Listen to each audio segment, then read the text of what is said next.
Hello बच्चों, कैसे हो आप लोग।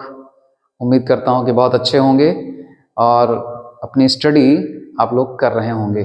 ठीक है, तो दो लेसन आप लोगों को हमने पढ़ा दिया था 12th क्लास का। लेसन नंबर 1 सॉल्यूशन और लेसन नंबर 2 इलेक्ट्रोकेमिस्ट्री यानी विद्युत रसायन।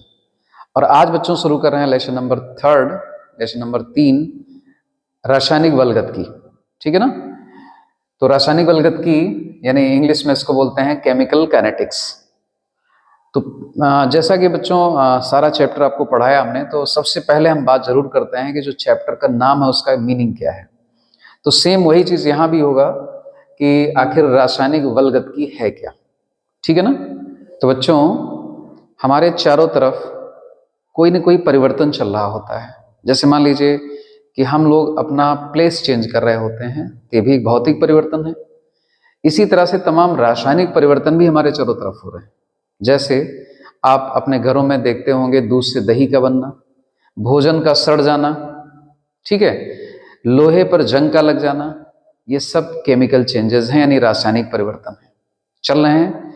आपने ये भी ऑब्जर्व किया होगा कि इनमें कुछ ऐसे हैं जो बहुत स्पीड के साथ होते हैं। ठीक ना। अगर मान लीजिए आप लैब गए होंगे, लैब में प्रैक्टिकल किया होगा, तो आपने मान लीजिए कि उसमें एक बहुत बेसिक टेस्ट होता है 11th-12th क्लास में, कार्बोनेट रेडिकल का। तो साल्ट में जैसे ही आप HCl मतलब हाइड्रोक्लोरिक एसिड मिलाते हैं, वैसे ही क्या देखते हैं आप, यानी ये आपकी टेस्ट ट्यूब है और इसमें साल्ट लिया आपने, लवण लिया, और जैसे ही इसमें HCl मिलाया, मिलाते ही आप देखते होंगे कि उसमें झाग बनने लगती है, white white fumes, white white झाग बनने लगता है और एक रंगहीन गंधहीन गैस निकलने लगती है। वो गैस कौन सी होती है? CO2 गैस होती है, ये निकलती है। तो यहां पर आपने क्या देखा कि बहुत तेजी के साथ रिएक्शन हुई। ठीक ना। जबकि आप लोहे पर जंग का लगना अगर आप देख लें, तो आप देखते हैं बहुत धीरे धीरे हो रही है, बहुत समय ले रही है। ठीक ना। ये हो रहा है। दूध से दही का बनना देखते हैं विदिन 4 से 6 घंटे में हो जाता है। ऐसे खाने का सड़ना का अलग स्पीड है। तो इस तरह से बच्चों बहुत सारे केमिकल रिएक्शंस या केमिकल चेंजेस हमारे चारों तरफ होते हैं। ठीक ना। कुछ लेबोरेटरी में हमने ऑब्जर्व किए हैं, कुछ अपने बाहर के परिवेश में हमने देखा होगा, जो मैंने एग्जाम्पल बताए। तो इसमें आप क्या चीज देखते हो? इन सभी में अगर स्पीड का आप कंपैरिजन करो तो सबकी अलग अलग स्पीड है। ठीक ना। अगर आप NaOH में NaCl मिला दो, NaOH में HCl मिला दो, तो इसमें अगर NaOH और HCl को आपस मिलाओगे तो ये बहुत तेजी के साथ NaCl और वाटर में कन्वर्ट हो जाएगा। यानी ये परिवर्तन बहुत तेजी के साथ हो जाएगा। इसको हम मतलब फास्ट रिएक्शन की श्रेणी में रखते हैं, बहुत तीव्र गति से होगा, तात्क्षणिक अपक्रियाएं बोलते हैं, जो तुरंत हो जाती हैं। ठीक ना। तो इनकी स्पीड बहुत ज्यादा, लोहे में जंग का लगना बहुत ही धीमा, और उसके बीच भी कुछ रिएक्शंस हैं, ये भी बहुत तेजी के साथ हुई थी, जो मैंने बताया अभी। HCl मिलाओगे जैसे साल्ट में, तो CO2 गैस का निकलना बहुत तेजी से हुआ, ये भी बहुत जल्दी हो गया।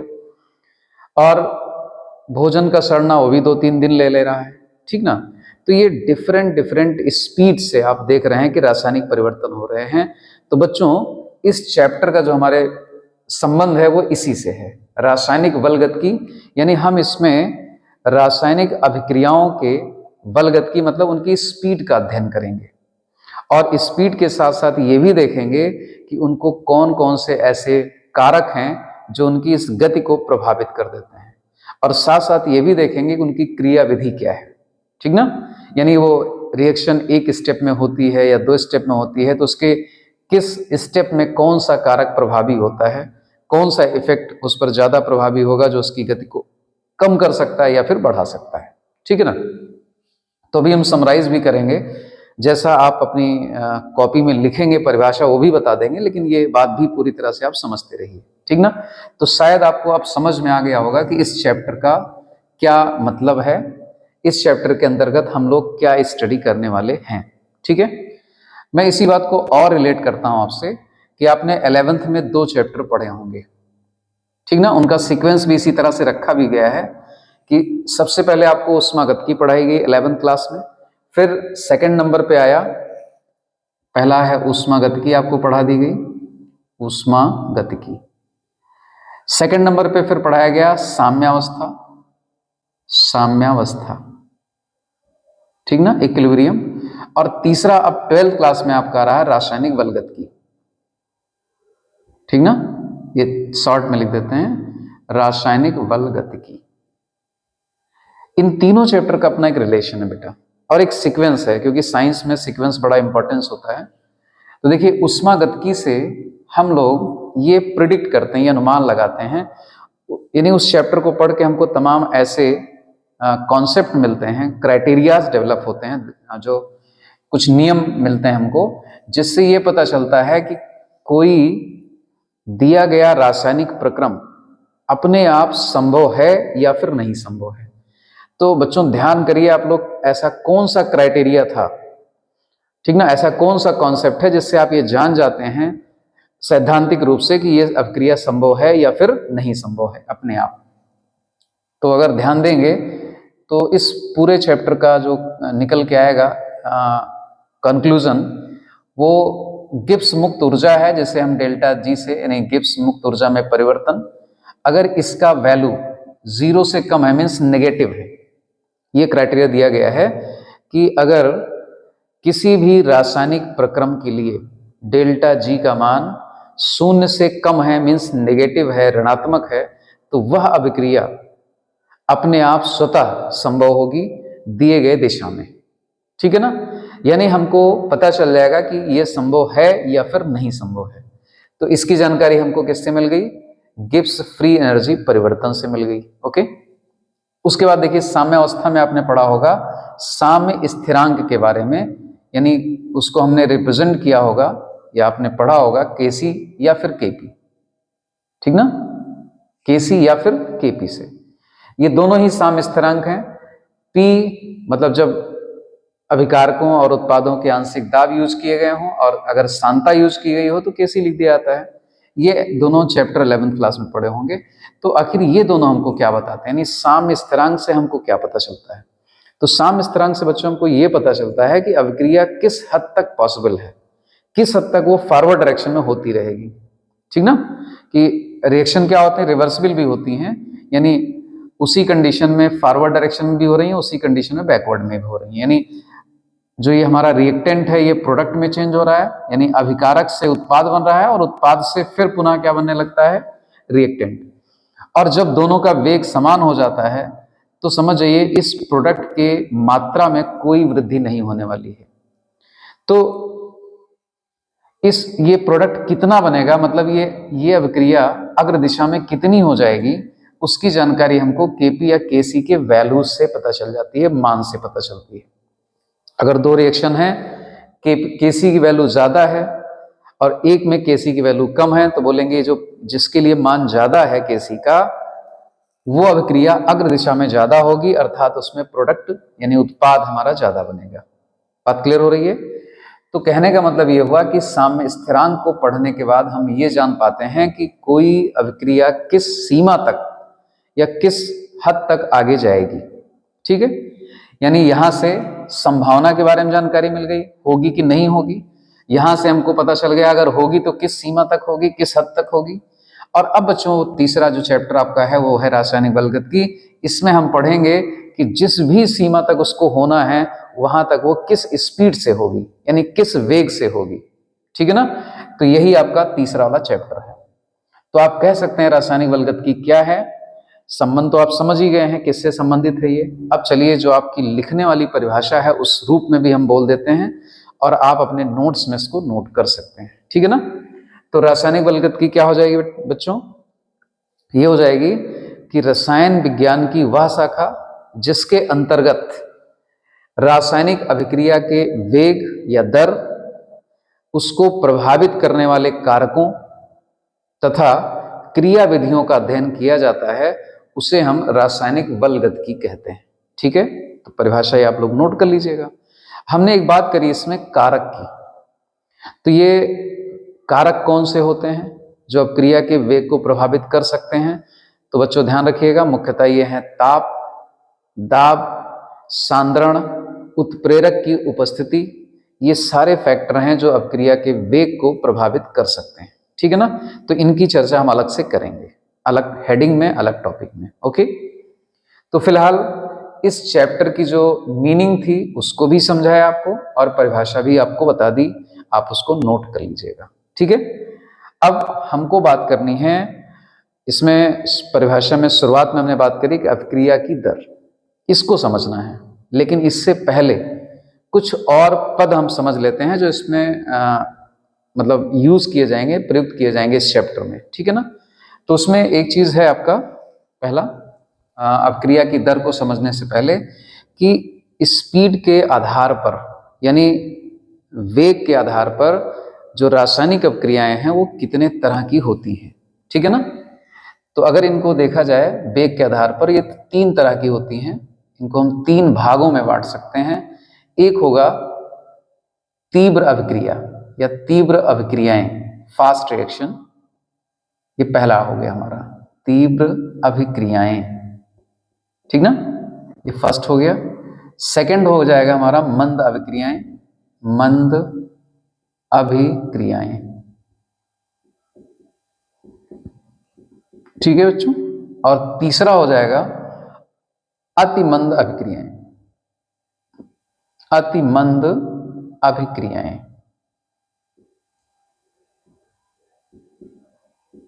ये तीसरा टॉपिक हो गया। तीसरा टॉपिक नहीं बच्चों, ये 3 टाइप हो गए जो अभिक्रियाओं को वेग के आधार पर बांटा गया है। तो बच्चों अब आपको जानना होगा कि तीव्र अभिक्रियाएं क्या होती हैं। ठीक है ना। तो तीव्र अभिक्रियाएं वो होती हैं जो तत्क्षण हो जाती हैं। कहने का मतलब हुआ, अगर हम टाइम लिमिट एक दें तो ये इतनी फास्ट होती हैं कि 10⁻³ सेकंड या इससे भी कम समय में, 10⁻³ सेकंड या इससे भी कम समय में जो अभिक्रियाएं पूर्ण हो जाती हैं, जितना उनको होना है हो जाती हैं, वही क्या कहलाती हैं, तीव्र अभिक्रियाएं। तो वह रासायनिक अभिक्रियाएं जो 10⁻³ सेकंड या इससे कम समय में पूरी हो जाती हैं, उन्हें हम तीव्र अभिक्रियाएं कहते हैं। ठीक है। और अगर इनके एग्जाम्पल के बारे में सोचेंगे तो मैक्सिमम अभी आपको बताया भी था, जितनी भी आयनिक अभिक्रियाएं हैं, यानी जैसे मान लीजिए हमने एक पात्र लिया, उसमें विलयन बनाया। विलयन किसका बनाया हमने, NaOH का। ये हमने NaOH इसमें डिजॉल्व कर दिया। ठीक है बच्चों। तो NaOH इस पानी में घुलेगा और घुलने के बाद ये आयनित हो जाएगा, यानी Na+ और OH- में। ठीक है।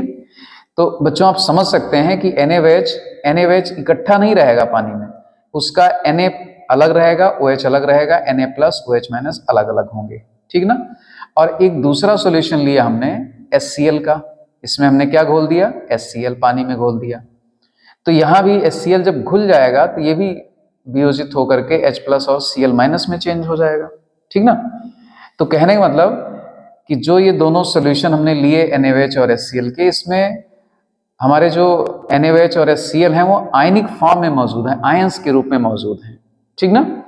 अब जैसे ही इन दोनों सॉल्यूशन को हम मिक्स करेंगे आपस में, वैसे ही मिलते ही, मतलब टाइम ही नहीं लगेगा बिल्कुल, NaCl के साथ कंबाइन हो जाएगा और OH H के साथ कंबाइन हो जाएगा, तो बन जाएगा NaCl और H2O।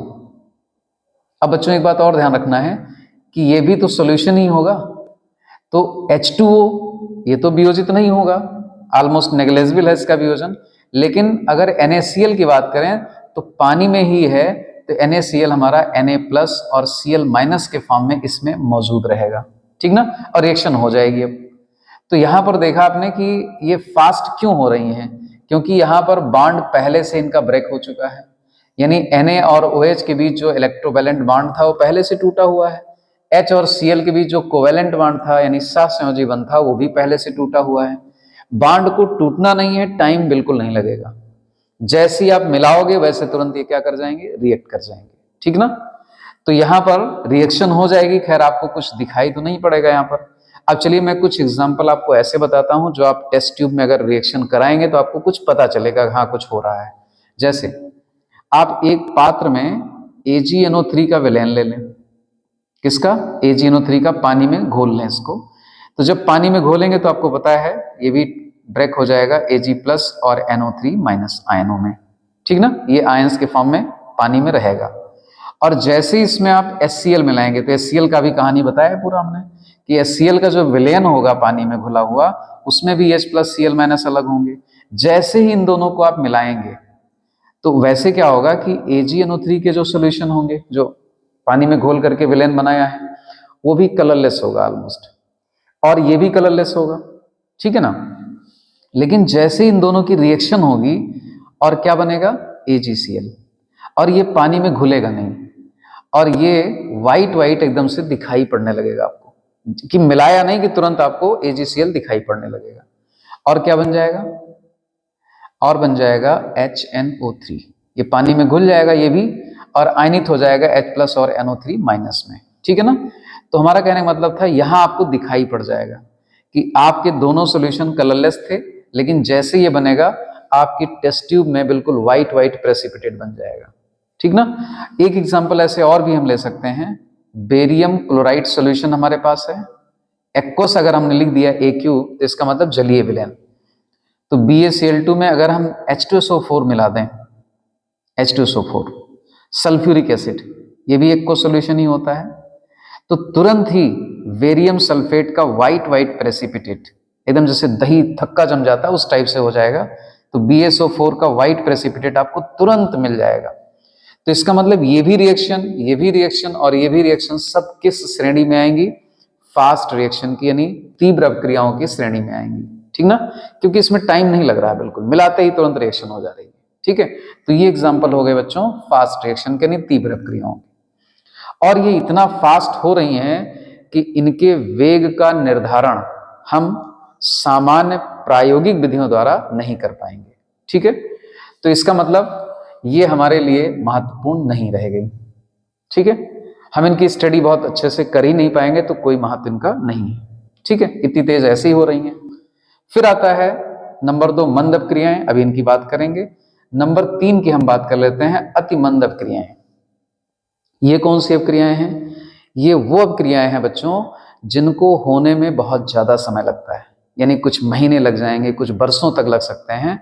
तो ये वो अपक्रियाएं हैं, और इसका एक एग्जाम्पल आप लोगों ने देखा होगा, मंद अपक्रियाओं का एग्जाम्पल हो गया जंग का लगना, ठीक ना। जो लोहे पर जंग लग जाती है, तो जंग का लगना ये किस श्रेणी में आता है, इसी श्रेणी में आएगा, अति मंद अपक्रियाओं की श्रेणी में, ठीक ना। इसी तरह से दूसरा एग्जाम्पल अगर हम ले लें कि एक पात्र में हम हाइड्रोजन गैस और ऑक्सीजन गैस को भर के रख दें, तो आप देखेंगे इसमें भी वैसे तो प्रैक्टिकली कहा जाता है रिएक्शन संभव नहीं है, लेकिन इतना स्लो होती है कि इसका भी हमारे लिए कोई महत्व नहीं रह जाता, यानी वर्षों तक आप देखेंगे इसमें एक भी बूंद शायद जल का निर्माण ना हुआ हो। जल बनना है इनसे, तो शायद ये वर्षों तक आप देखें और इसमें एक भी बूंद आपको ना मिले, इतना कम, इतना स्लो रिएक्शन होती है, ठीक ना। तो ऐसी रिएक्शन को, इन रिएक्शंस को मान लिया जाता है कि होती नहीं है, इतनी धीमी है। तो अति मंद अपक्रियाओं का भी हमारे लिए कोई महत्व नहीं है, इतनी धीमी है, इनका भी वेग का निर्धारण हम नहीं करते हैं, ठीक ना। इनका भी सामान्य प्रयोग विधि द्वारा संभव नहीं हो पाता है, बहुत टाइम टेकिंग है। तो इसलिए ये 2 रिएक्शंस आप हटा दीजिए, इनकी स्टडी आपके कोर्स में नहीं है, इनका अध्ययन आपको नहीं करना है, ठीक ना। इनकी काइनेटिक्स यानी इनकी रासायनिक बलगतिकी दोनों की नहीं पढ़नी है। तो बची कौन बच्चों, बची मंद अपक्रियाएं। तो मंद अपक्रियाएं कौन सी अपक्रियाएं होती हैं, कि वह अपक्रियाएं, वह रासायनिक अपक्रियाएं जो कुछ सेकंडों, कुछ मिनटों या कुछ घंटों में पूर्ण हो जाती हैं, उन्हें हम कौन सी अपक्रिया कहते हैं, मंद अपक्रियाएं कहते हैं, ठीक ना। जैसे एक पात्र में, यहां पर लिख देते हैं, जैसे एक पात्र में हम हाइड्रोजन और आयोडीन गैस को भर दें, एक बंद पात्र में दोनों ही गैसें हैं, तो पात्र बंद रखना पड़ेगा, और गर्म करने, इनको गर्म करने की व्यवस्था कर दें, तो आप देखेंगे कुछ समय बाद इसमें हाइड्रोजन आयोडाइड गैस का निर्माण हो जाएगा। ये भी गैसेस हैं। ये एक रिएक्शन किस में हो रही है, बंद पात्र में हो रही है, ठीक ना। तो बंद पात्र इसलिए होना जरूरी है बच्चों की गैस है, नहीं तो निकल के बाहर हो जाएगी, रिएक्शन कहाँ होगा, आपस में मिलेंगे नहीं, तो इसलिए पात्र का बंद होना जरूरी है। तो ये हमारी एग्जाम्पल हैं। इसी तरह से एस्ट्रीफिकेशन है, बहुत सारे रिएक्शन आप पढ़ेंगे, अभी बताएंगे भी आपको, कि जैसे मान लीजिए एल्कोहल और एसिड को हम आपस में मिक्स करें, हीट करें, तो ईस्टर बनता है, उसको हम बोलते हैं एस्टरीकरण। वो भी रिएक्शन आपकी कैसी है, मंद अपक्रियाओं की श्रेणी में आती है, ठीक है ना। तो चूंकि ये अपक्रियाएं कुछ सेकंडों में होती हैं, कुछ मिनटों में या कुछ घंटों में पूर्ण होती हैं, तो इनका हम सामान्य प्रायोगिक विधियों द्वारा, यानी जो हमारी लैब की व्यवस्था है उसमें हम इनकी अभिक्रिया की दर का निर्धारण कर सकते हैं। तो यही आपको आगे अपने चैप्टर में स्टडी करनी है, यानी मंद अपक्रियाओं के बारे में पढ़ना है, ठीक है ना। तो इसमें से क्या क्या मिस हो गया आपका, यानी आपको अब ना तो अति मंद अपक्रियाएं पढ़नी है, ना ही तीव्र अपक्रियाएं पढ़नी है, और पढ़ना किसको है, मंद अपक्रियाओं को, ठीक है ना। तो डेफिनेशन मैंने सबकी बता दी थी कि तीव्र अपक्रियाएं कौन सी हैं, वो हैं जो 10⁻³ या इससे भी कम समय में पूरी हो जाती हैं, यानी 1 सेकंड के हजारों भाग से भी कम समय में पूरी हो रही हैं। और मंद अपक्रियाएं कौन सी हैं, जो 10⁻³ सेकंड से लेकर के कुछ मिनटों कुछ घंटों में पूरी हो जा रही हैं। और अति मंद अपक्रियाएं वह थी जिनको पूरा होने में बरसों लग जाते हैं, महीनों लग जाते हैं, वो अति मंद की श्रेणी में आती है, ठीक है। तो उम्मीद करता हूं कि ये बातें आपको समझ में आई होंगी। तो बच्चों देखिए, तीनों में से कौन सी आपको पढ़ना है, मंद अपक्रियाएं पढ़ना है। और मंद अपक्रियाओं के बारे में भी हम थोड़ी सी बात और कर लेते हैं कि इनके लिए भी 2 टर्म और यूज किए जाते हैं, या यूं कह लीजिए कि मंद अपक्रियाएं भी 2 तरह की होती हैं क्रियाविद की दृष्टि से। एक हो गया, इनको बोलते हैं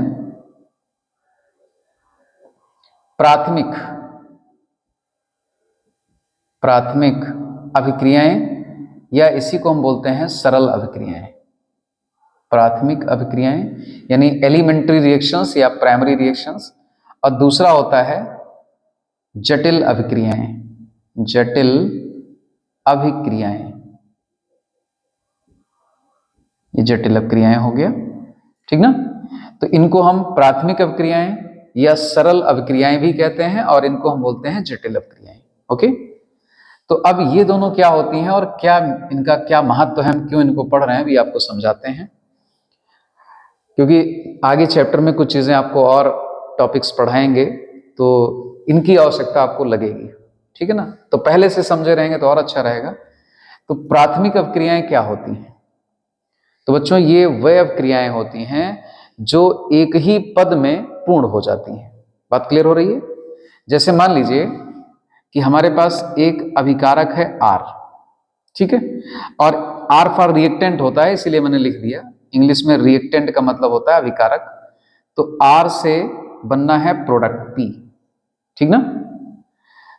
तो अब क्या हुआ कि हमने अभिकारक को उचित परिस्थितियां दी, मान लीजिए इसको गर्म किया, जो कुछ प्रेशर लगाना था वो लगा दिया, या कुछ कैटलिस्ट डालने थे वो डाल दिए, और R ये सीधे एक ही पद में तुरंत, बीच में कुछ और नहीं बना, जो कुछ बना होगा बहुत टाइम के लिए नहीं बना, उसको निकाल पाना संभव नहीं है। तो R से उत्पाद बन गया, यानी R कन्वर्ट हो गया, एक ही पद में प्रोडक्ट में बदल गया, ठीक है ना। तो जो एक पद में पूरी हो गई रिएक्शन, उसको हम नाम देते हैं प्राथमिक अभिक्रिया, ठीक ना। जैसे कार्बन को जलाया और खूब ऑक्सीजन थी, तो C+O2 क्या बन गया, CO2। C+O2 gives out CO2, ये बन गया। तो ये किस अभिक्रिया, ये अभिक्रिया किस श्रेणी में आ गई, सरल अभिक्रिया या प्राथमिक अभिक्रिया की श्रेणी में आ गई।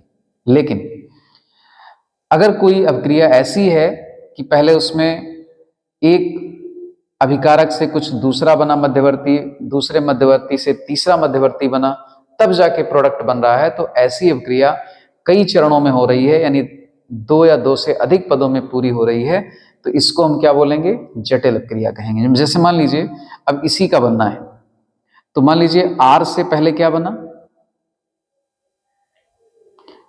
R से बन गया आपका A, ठीक है ना। ये एक पदार्थ है, बीच में बन रहा है, और A फिर परिवर्तित हो गया B में, और B फिर से परिवर्तित हुआ P में, यानी R से P बनने में एक स्टेप ये, दूसरा स्टेप ये, और तीसरा स्टेप ये, यानी 3 चरणों में ये पूरी हुई, ठीक ना। पहला स्टेप ये हो गया, R से A बना, A से फिर B बना, B से फिर P बना। तो ये कई चरणों में पूरी हो रही है, यानी कई स्टेप लग रहे हैं इसमें, इसलिए ये किस श्रेणी में आएगी, जटिल अभिक्रिया की श्रेणी में आएगी। ऐसी बहुत सी ऑर्गेनिक रिएक्शंस आप पढ़ेंगे आगे चल करके, 12th में आपको पढ़ाएंगे भी, तो वो एक से ज्यादा स्टेप में पूरी होती है, ठीक ना। जैसे मान लीजिए अगर इसी का एग्जांपल लें, तो मान लीजिए आपने कार्बन को बहुत ऑक्सीजन की बहुत कम मात्रा में जला दिया। तो जब बहुत कम मात्रा में आप ऑक्सीजन की जलाओगे तो कार्बन पहले CO में बदल जाएगा, लेकिन जैसे इसको ऑक्सीजन मिलेगी ये फिर से किस में चेंज हो जाएगा, CO2 में, ठीक ना। तो पहले बच्चों क्या बना, अब इसमें 2 स्टेप हो गए, तो ये जटिल अपक्रिया की श्रेणी में आ जाएगा, ठीक ना, कि पहले C से कार्बन मोनोऑक्साइड बना, फिर कार्बन मोनोऑक्साइड ऑक्सीजन से क्रिया करके CO2 बन रहा है। और एक ही स्टेप में अगर प्लेंटी ऑफ एयर है, बहुत ज्यादा मात्रा है, तो सीधे एक स्टेप में CO2 बन गया। तो ये आपकी सरल अपक्रिया बन जाएगी और ये आपकी जटिल अपक्रिया में आ जाएगा, ठीक ना। तो यहां से भी समझा दिया आपको, यहां से भी समझा दिया कि जटिल और सरल अपक्रिया क्या होती है, प्राथमिक अपक्रिया क्या होती है।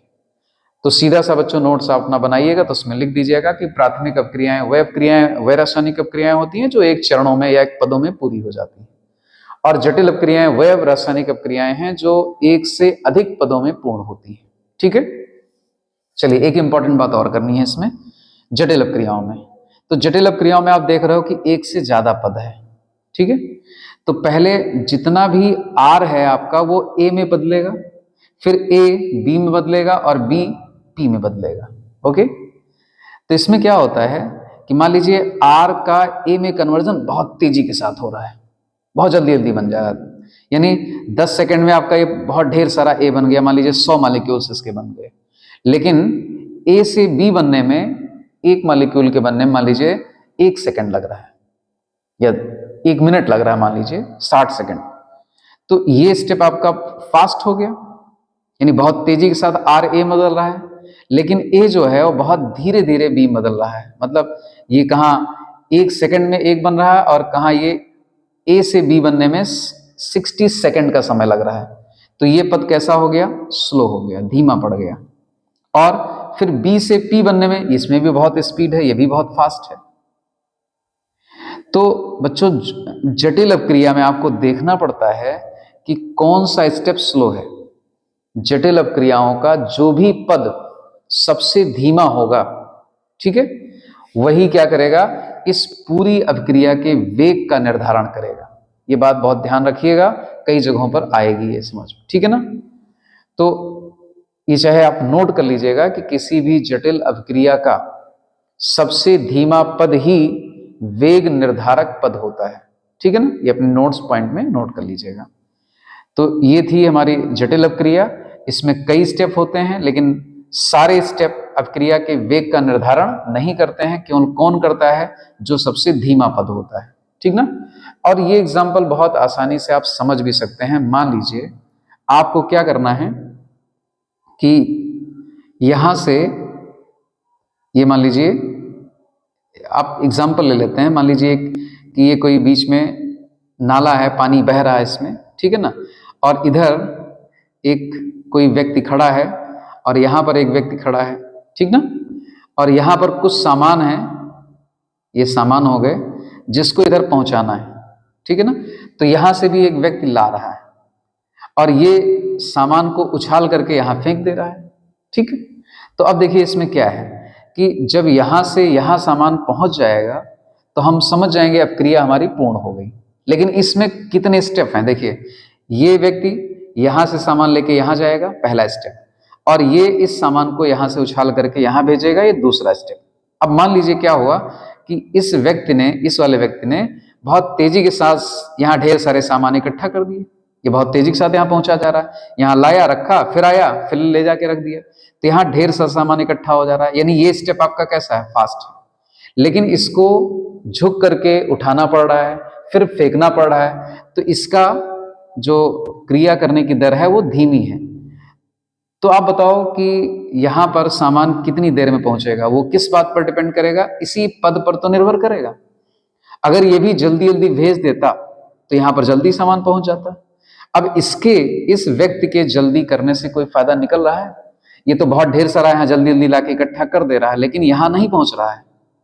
अगर ये स्पीड बढ़ा दे तब पहुंचेगा, तो इसका मतलब हुआ कि हमारी जो अभिक्रिया की दर है वो इस धीमे वाले पद पर निर्भर करेगी। ये पद कैसा है, धीमा है, यानी ये बहुत धीरे धीरे उठा उठा के फेंक रहा है। ठीक है ना बच्चों? तो ये एक बेसिक एग्जाम्पल भी हमने दे दिया, बाकी रासायनिक अपक्रिया में आपको बताया। तो ये बात आपके माइंड में फिट हो जानी चाहिए कि जो स्लोवेस्ट स्टेप होगा, सबसे धीमा पद होगा जटिल अपक्रिया का, वही पूरी अपक्रिया के वेग का निर्धारण करेगा। ठीक है ना? तो यही उद्देश्य था इसको बताने का। तो अब हम कहां पर पहुंचेंगे? अब हम शुरुआत करेंगे रासायनिक अभिक्रिया की दर क्या होती है। ठीक है, चलिए। तो बच्चों अब हम बात करते हैं अभिक्रिया की दर की, जो रासायनिक बलगतिकी की परिभाषा में आपको बताया था। अभिक्रिया की दर या अभिक्रिया का वेग भी हम इसको कह सकते हैं, और इंग्लिश में बोलते हैं rate of reaction. Rate of reaction.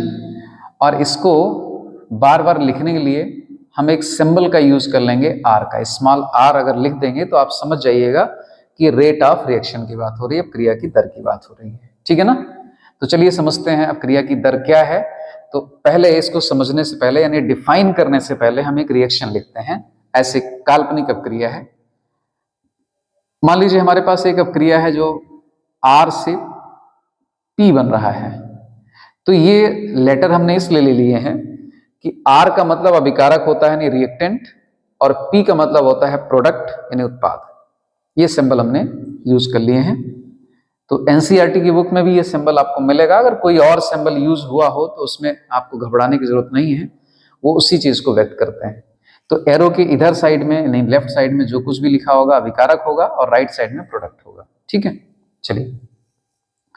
तो यहां पर क्या होता है बच्चों कि समय के साथ क्या होगा कि जो अभिकारक है ये समय के साथ धीरे धीरे धीरे धीरे कम होता जाएगा, और प्रोडक्ट क्या होगा, धीरे धीरे धीरे धीरे बनता जाएगा। ठीक ना? जैसे मान लीजिए कि आपने ये एक पात्र है और इसमें क्या लिया था आपने, सपोज करिए यहां पर आपने AgNO3 का विलेन ले रखा है। किसका? AgNO3 का। ठीक है, और इसमें क्या मिलाया आपने? HCl। ठीक, तो HCl जब मिलाएंगे इसमें तो ये रिएक्शन होगी। तो धीरे धीरे क्या होगा, ये HCl और HNO3 ये दोनों ही हमारे क्या हैं? रिएक्टेंट है, यानी अभिकारक है। ठीक है, HCl और इधर हो गया AgNO3, ये दोनों ही हमारे क्या हैं? अभिकारक हैं। और इनसे बनेगा क्या? AgCl बनेगा प्लस HNO3 बनेगा, ये उत्पाद हो जाएगा। तो HCl और AgNO3 दोनों को हमने मिक्स किया, वो भी इसी में रहेंगे, और जब ये दोनों रिएक्शन करके ये बनाएंगे तो ये भी इसी टेस्ट ट्यूब में तो रहेगा बच्चों। ठीक है ना? ये बात भी समझे रहिएगा। तो होगा क्या कि जब किसी समय आप इस मिश्रण का विश्लेषण करेंगे तो पाएंगे, यानी रिएक्शन जब कंप्लीट हो जाएगी तो पाएंगे कि HCl और HNO3 AgNO3 दोनों आपस में रिएक्ट कर गए, और अब इस मिश्रण में हमको सिर्फ क्या मिल रहा है? AgCl मिल रहा है और HNO3 मिल रहा है। ठीक ना? तो शुरुआत में ये दोनों ज्यादा थे, यानी अभिकारक ज्यादा था, और बाद में प्रोडक्ट ज्यादा हो गया। तो समय के साथ हमेशा ध्यान रखना है बच्चों कि अभिकारक की सांद्रता धीरे धीरे कम होती जाएगी और उत्पाद की सांद्रता बढ़ेगी। ठीक है ना? तो यहां पर एक सांद्रता शब्द यूज कर रहे हैं। सॉल्यूशन में आपको काफी समझाया है सांद्रता का मतलब। सांद्रता से यहां सिंपल सा अर्थ लगा दीजिएगा कि मात्रा से है, यानी हमारे पास अभिकारक के कितने मोल हैं, उत्पाद के कितने मोल हैं, कितने आयतन में। ठीक ना? तो मान लीजिए 1 लीटर में 1 मोल है तो 1 मोल पर लीटर हो जाएगा। तो इसी को हम मोल पर लीटर को हम सांद्रता ही बोलते हैं। तो सांद्रता से सीधा मतलब आप मात्रा से लगा लीजिएगा, समझते रहिएगा। और डिटेल में समझना हो तो सॉल्यूशन वाला भी चैप्टर पढ़ लीजिएगा। ठीक है, तो ये फिलहाल हमने एग्जांपल लिया था फास्ट रिएक्शन का, संयोग से ले लिया। ठीक है ना? लेकिन हमको यहाँ समझाना क्या था? हमको यहाँ समझाना था कि जब इन दोनों को हम एक वेसल में मिलाएंगे तो उस समय ये दोनों अभिकारक हैं और अभिकारक की सांद्रता यानी मात्रा ज्यादा है, और जैसे रिएक्शन होगी वैसे इनकी सांद्रता कम होगी और ये दोनों उत्पाद हमारे ज्यादा बन जाएंगे। ठीक ना? तो एक बात बच्चों आपके मन में ये फिट हो गई है, उम्मीद कर रहा हूं फिट हो गई होगी, कि समय के साथ अभिकारक की सांद्रता कम होती जाएगी और उत्पाद की सांद्रता बढ़ती जाएगी। ठीक ना? तो ये बिल्कुल आप एग्जैक्टली आपको पता चल गया तो बहुत अच्छी बात है। और इसमें हम एक बात और करते हैं कि इसकी सांद्रता कम हो रही है तो कह सकते हैं इसकी सांद्रता में परिवर्तन हो रहा है। ठीक। इसकी सांद्रता बढ़ रही है तो भी हम कह सकते हैं इसकी सांद्रता में परिवर्तन हो रहा है। तो इस रूप में भी हम अभिक्रिया की दर की परिभाषा बना सकते हैं। कैसे? कि एकांक समय में, ठीक ना, क्योंकि अगर स्पीड को हमको बताना है, दर बताना है, तेज है धीमा है, तो हमको समय के सापेक्ष चलना पड़ेगा। तो समय उसमें जरूर इंट्रोड्यूस करना है, हमको उसमें लेना है, समय के सापेक्ष ही सब बातें करनी है। तो इसीलिए मैं कह रहा हूं एकांक समय। एकांक समय से मतलब हमारा है 1 सेकंड, 1 मिनट, 1 घंटा, जो भी आप मान लें। तो वैसे जो स्टैंडर्ड यानी मानक तरीका है मानने का वो सेकंड है। क्योंकि एमकेएस सिस्टम में समय का मात्रक सेकंड होता है, तो हम सेकंड मान के चलते हैं कि 1 सेकंड में, तो सेकंड बार बार न कहने करके हम एकांक समय कह लेते हैं। तो एकांक समय में अभिकारक अथवा उत्पाद की सांद्रता में होने वाले परिवर्तन को अभिक्रिया की दर कहते हैं। ठीक है ना? तो वीडियो को रोकिएगा, आप इसको लिख सकते हैं, परिभाषा हो जाएगी आपकी कि एकांक समय में अभिकारक या उत्पाद की सांद्रता में होने वाले परिवर्तन को अभिक्रिया की दर कहते हैं। ठीक है? अब अगर आप समझ गए हैं तो इसको कई तरीके से डिफाइन कर सकते हैं। हम ये परिभाषा जो भी आपको बताए ये ना बोल करके ये कह दें कि एकांक समय में अभिकारक की सांद्रता में जितनी कमी होती है उसे हम अभिक्रिया की दर कहते हैं। तो ये भी बात सही है, ये भी परिभाषा है। हम ऐसा भी कह सकते हैं कि एकांक समय में उत्पाद की सांद्रता में जितना परिवर्तन होता है, परिवर्तन नहीं, एकांक समय में उत्पाद की सांद्रता में जितनी वृद्धि होती है वो भी अभिक्रिया की दर है। तो आप बच्चों देख रहे हो कि कितने तरीके से हम लोग डिफाइन कर सकते हैं। ठीक ना? इसी के लिए जैसे इसकी सांद्रता में जो कमी हो रही है, इसके लिए एक शब्द हम और यूज कर सकते हैं, गायब होने की दर। गायब होने की दर। और ये उत्पाद बनेगा, बनेगा मतलब हमारे सामने आएगा, प्रकट होगा। तो इसके लिए हम यूज कर सकते हैं शब्द प्रकट होने की दर। प्रकट होने या बनने की दर। तो इस तरह से भी आपको परिभाषा मिल सकती है कि अभिकारक के गायब होने की दर को, गायब होके क्या बनाएगा? प्रोडक्ट ही तो बनाएगा। जब अभिकारक गायब होगा तभी प्रोडक्ट बनेगा। गायब होने मतलब यूज अप होगा, रिएक्ट करेगा। तो अभिकारकों के गायब होने की दर को हम क्या कहते हैं?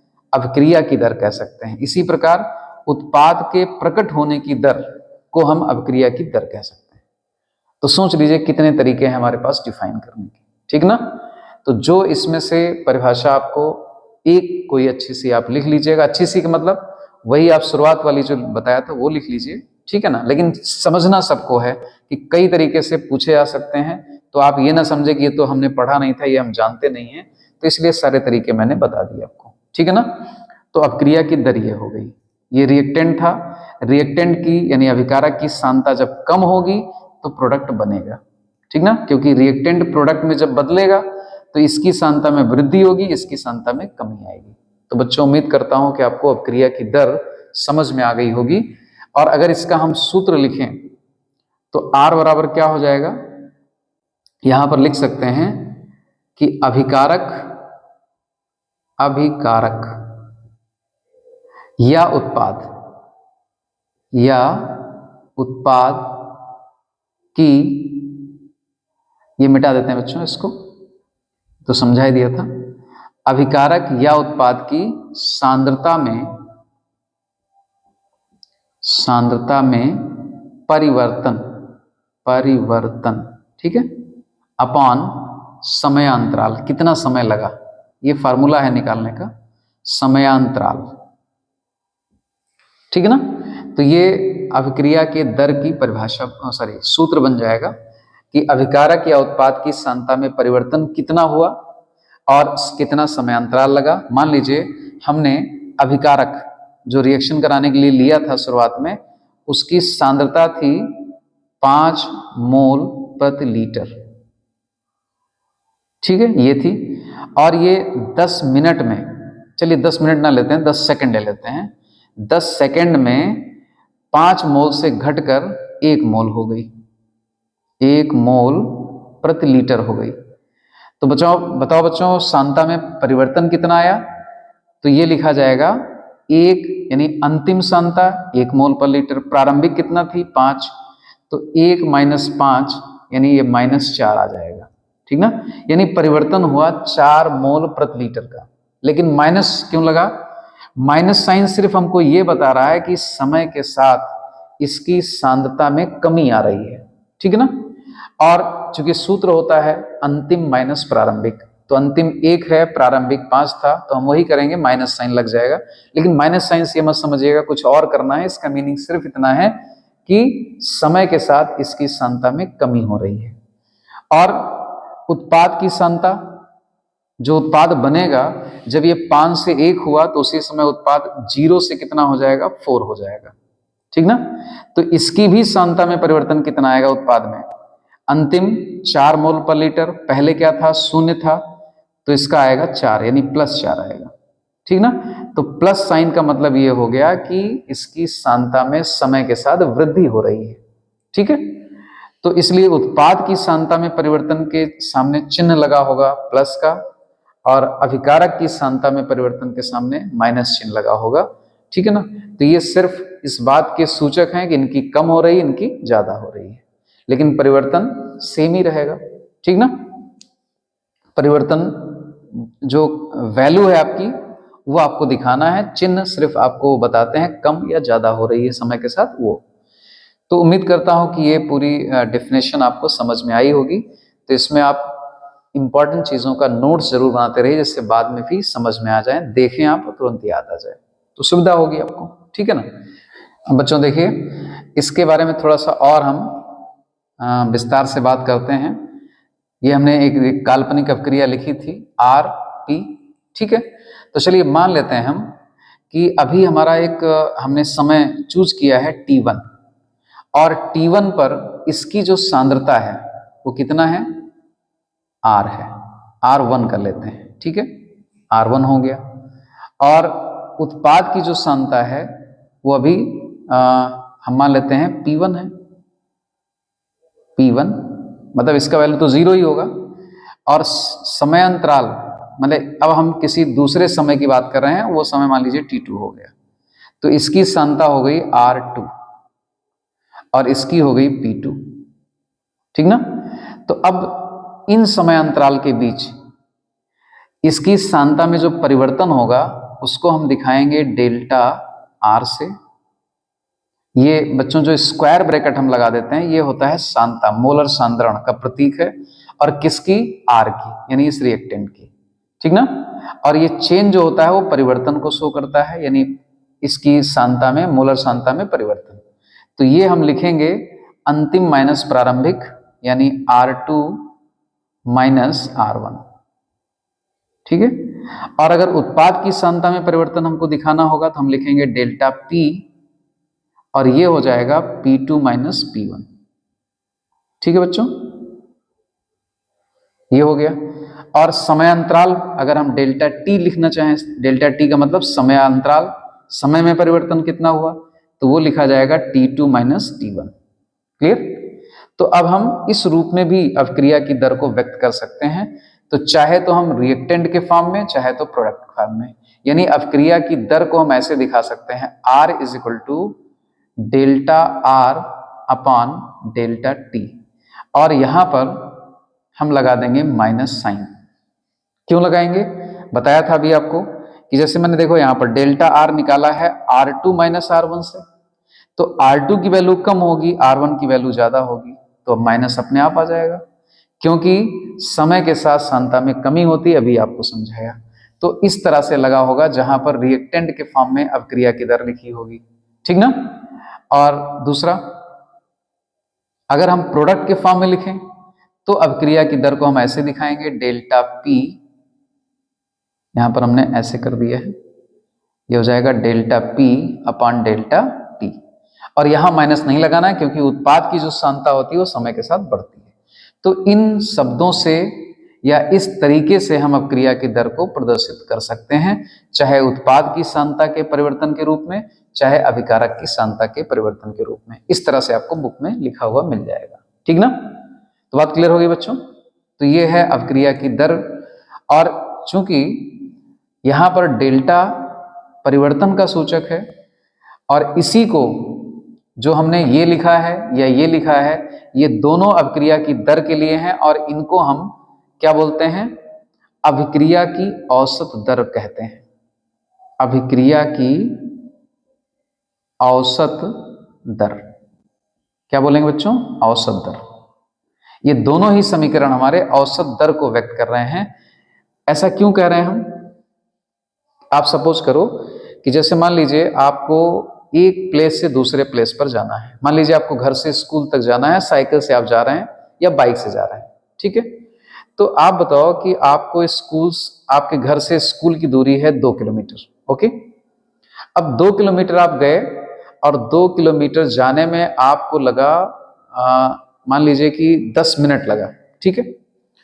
तो आप 2 किलोमीटर की दूरी 10 मिनट में तय कर रहे हैं, तो आपकी जो दर हुई वो कितना हुई? चूंकि यहां पर हम क्या निकाल रहे हैं? कुल दूरी बटे कुल समय। तो कुल दूरी थी 2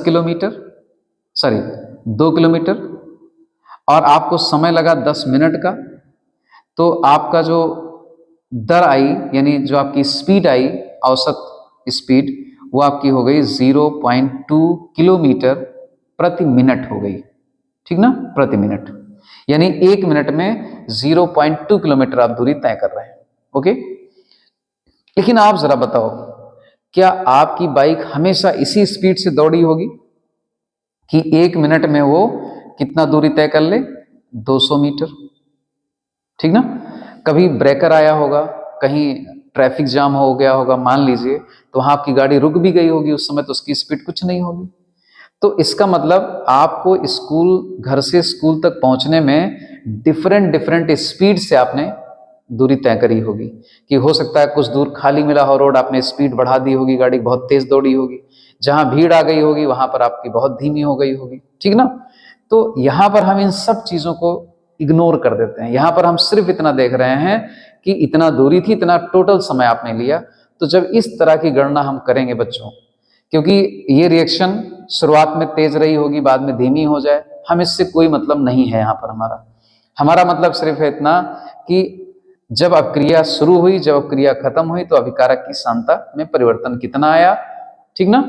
और समय कितना लगा। तो इसलिए हम कुल सांद्रता परिवर्तन और कुल समय देख रहे हैं, इसलिए हम इसको क्या कहेंगे? औसत दर कहेंगे। और जैसे यहां पर हमने औसत वेग आपका निकाला है, ठीक ना? ये औसत वेग हो गया, क्योंकि आप इसी स्पीड से नहीं चले होंगे, कभी 0 हो गई होगी आपकी स्पीड, कभी बहुत ज्यादा हो गई होगी। तो ये आपकी हो गई औसत वेग, ठीक है ना? अब बच्चों ध्यान दो, आपकी गाड़ी में एक ओडोमीटर लगा होता है, उस पर एक निडल होती है, डिजिटल है तो डिजिटल वाला चलता है, नंबर चलता है। तो वो आपको क्या होता है, जो स्पीड आपकी एक क्षण में होती है, प्रतिक्षण, जो प्रतिक्षण स्पीड है वो आपका ओडोमीटर बताता रहता है, ठीक ना? जो उस पर निडल चल रही है वो आपको बताए किस स्पीड से आप चल रहे हैं। तो प्रतिक्षण यानी तात्क्षणिक वेग, एक ये अलग टॉपिक होगा आपका। तो एक तात्क्षणिक वेग होता है जो कि हर एक क्षण का क्या वेग है आपका वो बताता है। तो वैसे ही जो ये रासायनिक अपक्रियाएं होती हैं उनमें भी एक औसत दर हो गई और दूसरा आएगा तात्क्षणिक दर, ठीक है ना? तो तात्क्षणिक दर का हमारे लिए ज्यादा इंपॉर्टेंस है बजाय औसत वेग के, ठीक ना? क्यों? औसत वेग तो हमको क्लियर कुछ पता नहीं देता है, ये तो बताता नहीं कि हाँ किस समय क्या रेट रहा है। हम तो एक सिंपल सा देखते हैं कि भाई हाँ इतना रेट हमेशा रहा होगा, लेकिन ऐसा नहीं होता है। अगर इसमें हम ग्राफ खींचते हैं तो ग्राफ ऐसा नहीं आता है हमारा। जैसे मान लीजिए हम यहाँ पर कंसंट्रेशन ले लें किसकी? रिएक्टेंट की, और ये टाइम ले लें, तो इन दोनों के बीच अगर ग्राफ खींचते हैं तो ऐसा ग्राफ आएगा, ऐसे। तो इससे पता चलता है कि अपक्रिया का वेग हर समय एक जैसा नहीं होता है, एक समान वेग से नहीं होती है। कभी इस अपक्रिया की दर ज्यादा होती है, समय के साथ धीमी हो जाती है। अगर यहीं पर हम प्रोडक्ट ले लें तो हमारा ग्राफ इस तरह से आ जाएगा, ये प्रोडक्ट की कंसंट्रेशन हो गई और ये टाइम हो गया, तो उसका ग्राफ ऐसे आएगा, ठीक ना? तो ये ग्राफ का इस तरह से आना पता चलता है कि अभिक्रिया का वेग जितना यहाँ पर हम औसत वेग निकालेंगे वही वेग हमेशा नहीं रहता है। जैसे मान लीजिए हमने औसत वेग निकाला कि 0.5 मोल पर लीटर और पर सेकंड, 1 सेकंड में उत्पाद की जो सांद्रता में परिवर्तन हो रहा है वो 0.5 मोल पर लीटर का है, ठीक ना, ये औसत वेग है। तो ये नहीं शुरुआत में कि आपका यहां से लेकर यहां तक यही वेग, यही चेंजेस रहे, हर समय इतना ही चेंज हो रहा हो, ऐसा जरूरी नहीं है। तो इसीलिए हमारे लिए महत्वपूर्ण क्या हो जाता है, तात्क्षणिक वेग या तात्क्षणिक दर, ठीक है ना। तो अगला टॉपिक अब हम लोग डिस्कस करेंगे तात्क्षणिक दर के बारे में। ओके, ठीक है बच्चों, तो ये बात समझ में आई होगी, तो इसमें से आप नोट्स अपना तैयार जरूर कर लीजिएगा, ठीक है। तो बच्चों, आप लोगों ने औसत वेग पढ़ लिया, अब हम लोग पढ़ते हैं अभिक्रिया की तात्क्षणिक दर। तो जो एग्जाम्पल हमने लिया था औसत वेग को समझाने के लिए, फिर से वही लेते हैं, R गिव्स आउट P, ठीक ना। तो जब इसका औसत वेग लिखना था तो हमने दो तरीके से लिखा था। हम इसको RAVG का मतलब होता है एवरेज वेलोसिटी, तो RAVG इज इक्वल टू क्या लिख सकते हैं औसत वेग के लिए, minus delta R upon delta T। और प्रोडक्ट के केस में भी लिख के दिखाया था आपको कि delta P upon delta T हो जाएगा, ठीक ना, चाहे जैसे आप निकाल सकते हैं दोनों तरीके से। तो ये था औसत वेग लिखने का तरीका। अब पहले आपको हम डिफाइन करना बताते हैं कि अभिक्रिया की तात्क्षणिक दर से क्या मतलब है। तो इसको परिभाषित करने का तरीका क्या होगा, आप बिल्कुल वैसे ही बोलेंगे जैसे औसत वेग में परिवर्तन बोलते हैं, बस समयांतराल अति सूक्ष्म हो जाएगा, और अति सूक्ष्म अगर समयांतराल होगा तो अभिकारक या उत्पाद की सांद्रता में जो परिवर्तन होगा वो भी अति सूक्ष्म होगा, ठीक ना।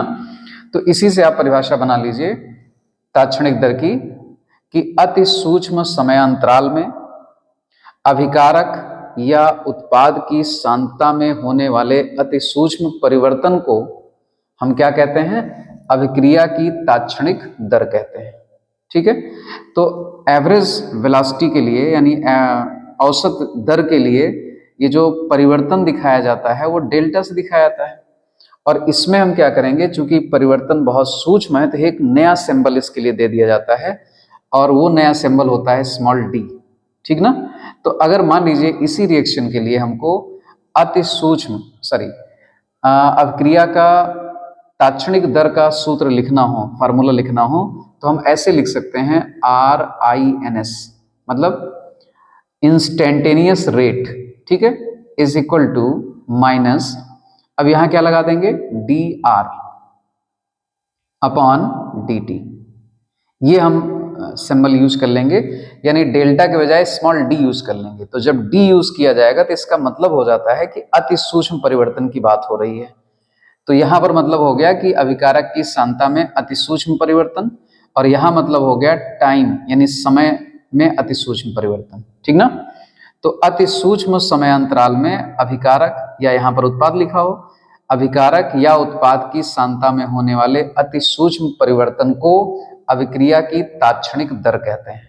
तो ये परिभाषा आप लोग लिखें और उसके बाद ये फार्मूला लिख लें, इसका रेफरेंस देते हुए, इसका संदर्भ देते हुए मैंने ये रिएक्शन अमूमन माना है तो उसी हिसाब से, ठीक है ना। तो दोनों मैंने लिख दिया था आपको समझाने के लिए कि एवरेज को हम इस तरह से दिखाते हैं और इसको इस तरह से दिखाते हैं, ठीक है ना। और अगर हम डेल्टा के फॉर्म में दिखाते, मतलब इस तरह से हम दिखाना चाहें, तो हमको बार बार एक चीज लिखनी पड़ेगी कि डेल्टा T टेंडिंग 0, यानी जो समयांतराल में परिवर्तन हो रहा है, समयांतराल जो है वो उसमें इतना कम अंतर है कि लगभग वो 0 के इक्विवेलेंट है या 0 की तरफ बढ़ रहा है, ठीक ना, 0 है। तो इस तरह से बार बार ना लिखना पड़े, सिंबल यूज कर लिया गया D, तो बच्चों इसी फॉर्म में आपको अब लिखना है। ओके, तो शायद आप लोग समझ गए होंगे कि अभिक्रिया की तात्क्षणिक दर का फार्मूला क्या होगा, ठीक है, और परिभाषा क्या होगी, दोनों चीजें आपकी आ गई। मान लीजिए आप उत्पाद के रूप में लिखना चाहते हैं तो ऐसे लिख सकते हैं RINS is equal to minus DP, ये उत्पाद की सांद्रता में अति सूक्ष्म परिवर्तन, और अपॉन DT, ये हो जाएगा। बात क्लियर हो गई। तो चाहे जिस तरीके से आप अभिक्रिया का तात्क्षणिक वेग या दर लिख सकते हैं। तो ये सिंबल अब ध्यान रहेंगे, डेल्टा किसके लिए है और स्मॉल d किसके लिए है। बात तो क्लियर हो गई होगी। अब चलिए हम ग्राफ की जरा बात कर लेते हैं कि आपको अगर तात्क्षणिक वेग निकालना है तो क्या तरीका होता है उसका निकालने का, वो सिखाते हैं। फिर एक एग्जाम्पल लेकर आपको समझाएंगे, ठीक है ना, कि इसका क्या तरीका हो सकता है। तो जो रिएक्शन ये आपके माइंड में रहनी चाहिए। चलिए हम एक ग्राफ बनाते हैं। तो ये देखिए इस तरह से एवरेज और इंस्टेंटेनियस के लिए एक ही तरीके से ग्राफ आएगा। तो ये हो गया बच्चों टाइम, यानी इधर इस एक्सिस पर हम टाइम को दिखा रहे हैं, वो भी सेकंड में, और इधर हम कंसंट्रेशन किसकी दिखा रहे हैं, अभिकारक की। तो अभिकारक का लेकर समझा दे रहे हैं, ऐसे उत्पाद का भी होगा। अभिकारक की सांद्रता, और सांद्रता होगी मोल प्रति लीटर में, ठीक ना, मोल प्रति लीटर ये रहेगी। तो ऊपर की तरफ सांद्रता बढ़ रही है, वैसे इधर जाने पर टाइम बढ़ रहा है, ठीक ना, टाइम ज्यादा हो रहा है। तो देखिए जब हम इस तरह का अभिकारक की सांद्रता और समय के बीच एक ग्राफ प्लॉट करते हैं, एक वक्र खींचते हैं, तो मान लीजिए ये अभिकारक की प्रारंभिक सांद्रता को व्यक्त कर रहा है, और यहाँ पर अभिकारक की अंतिम सांद्रता, या कहीं भी हम ले सकते हैं इस एक्सिस पर, लेकिन यहाँ पर हमारा है R0। R0 को बोलते हैं हम अभिकारक की प्रारंभिक सांद्रता, ठीक ना। तो जब अभिक्रिया शुरू होगी, जैसे जैसे समय बीतता जाएगा, अभिकारक की सांद्रता में कमी आती जाएगी। रिएक्शन एक बार हम यहाँ लिख देते हैं, मतलब जो सिंबल हमने यूज किया था वो लिख दे रहे हैं कि रिएक्टेंट से प्रोडक्ट बन रहा है, तो इसकी समय के साथ सांद्रता कम होती जाएगी। तो मान लेते हैं इसका ग्राफ इस तरह से आ रहा है, इस तरह से ग्राफ आ गया, ठीक ना, ये ग्राफ हो गया।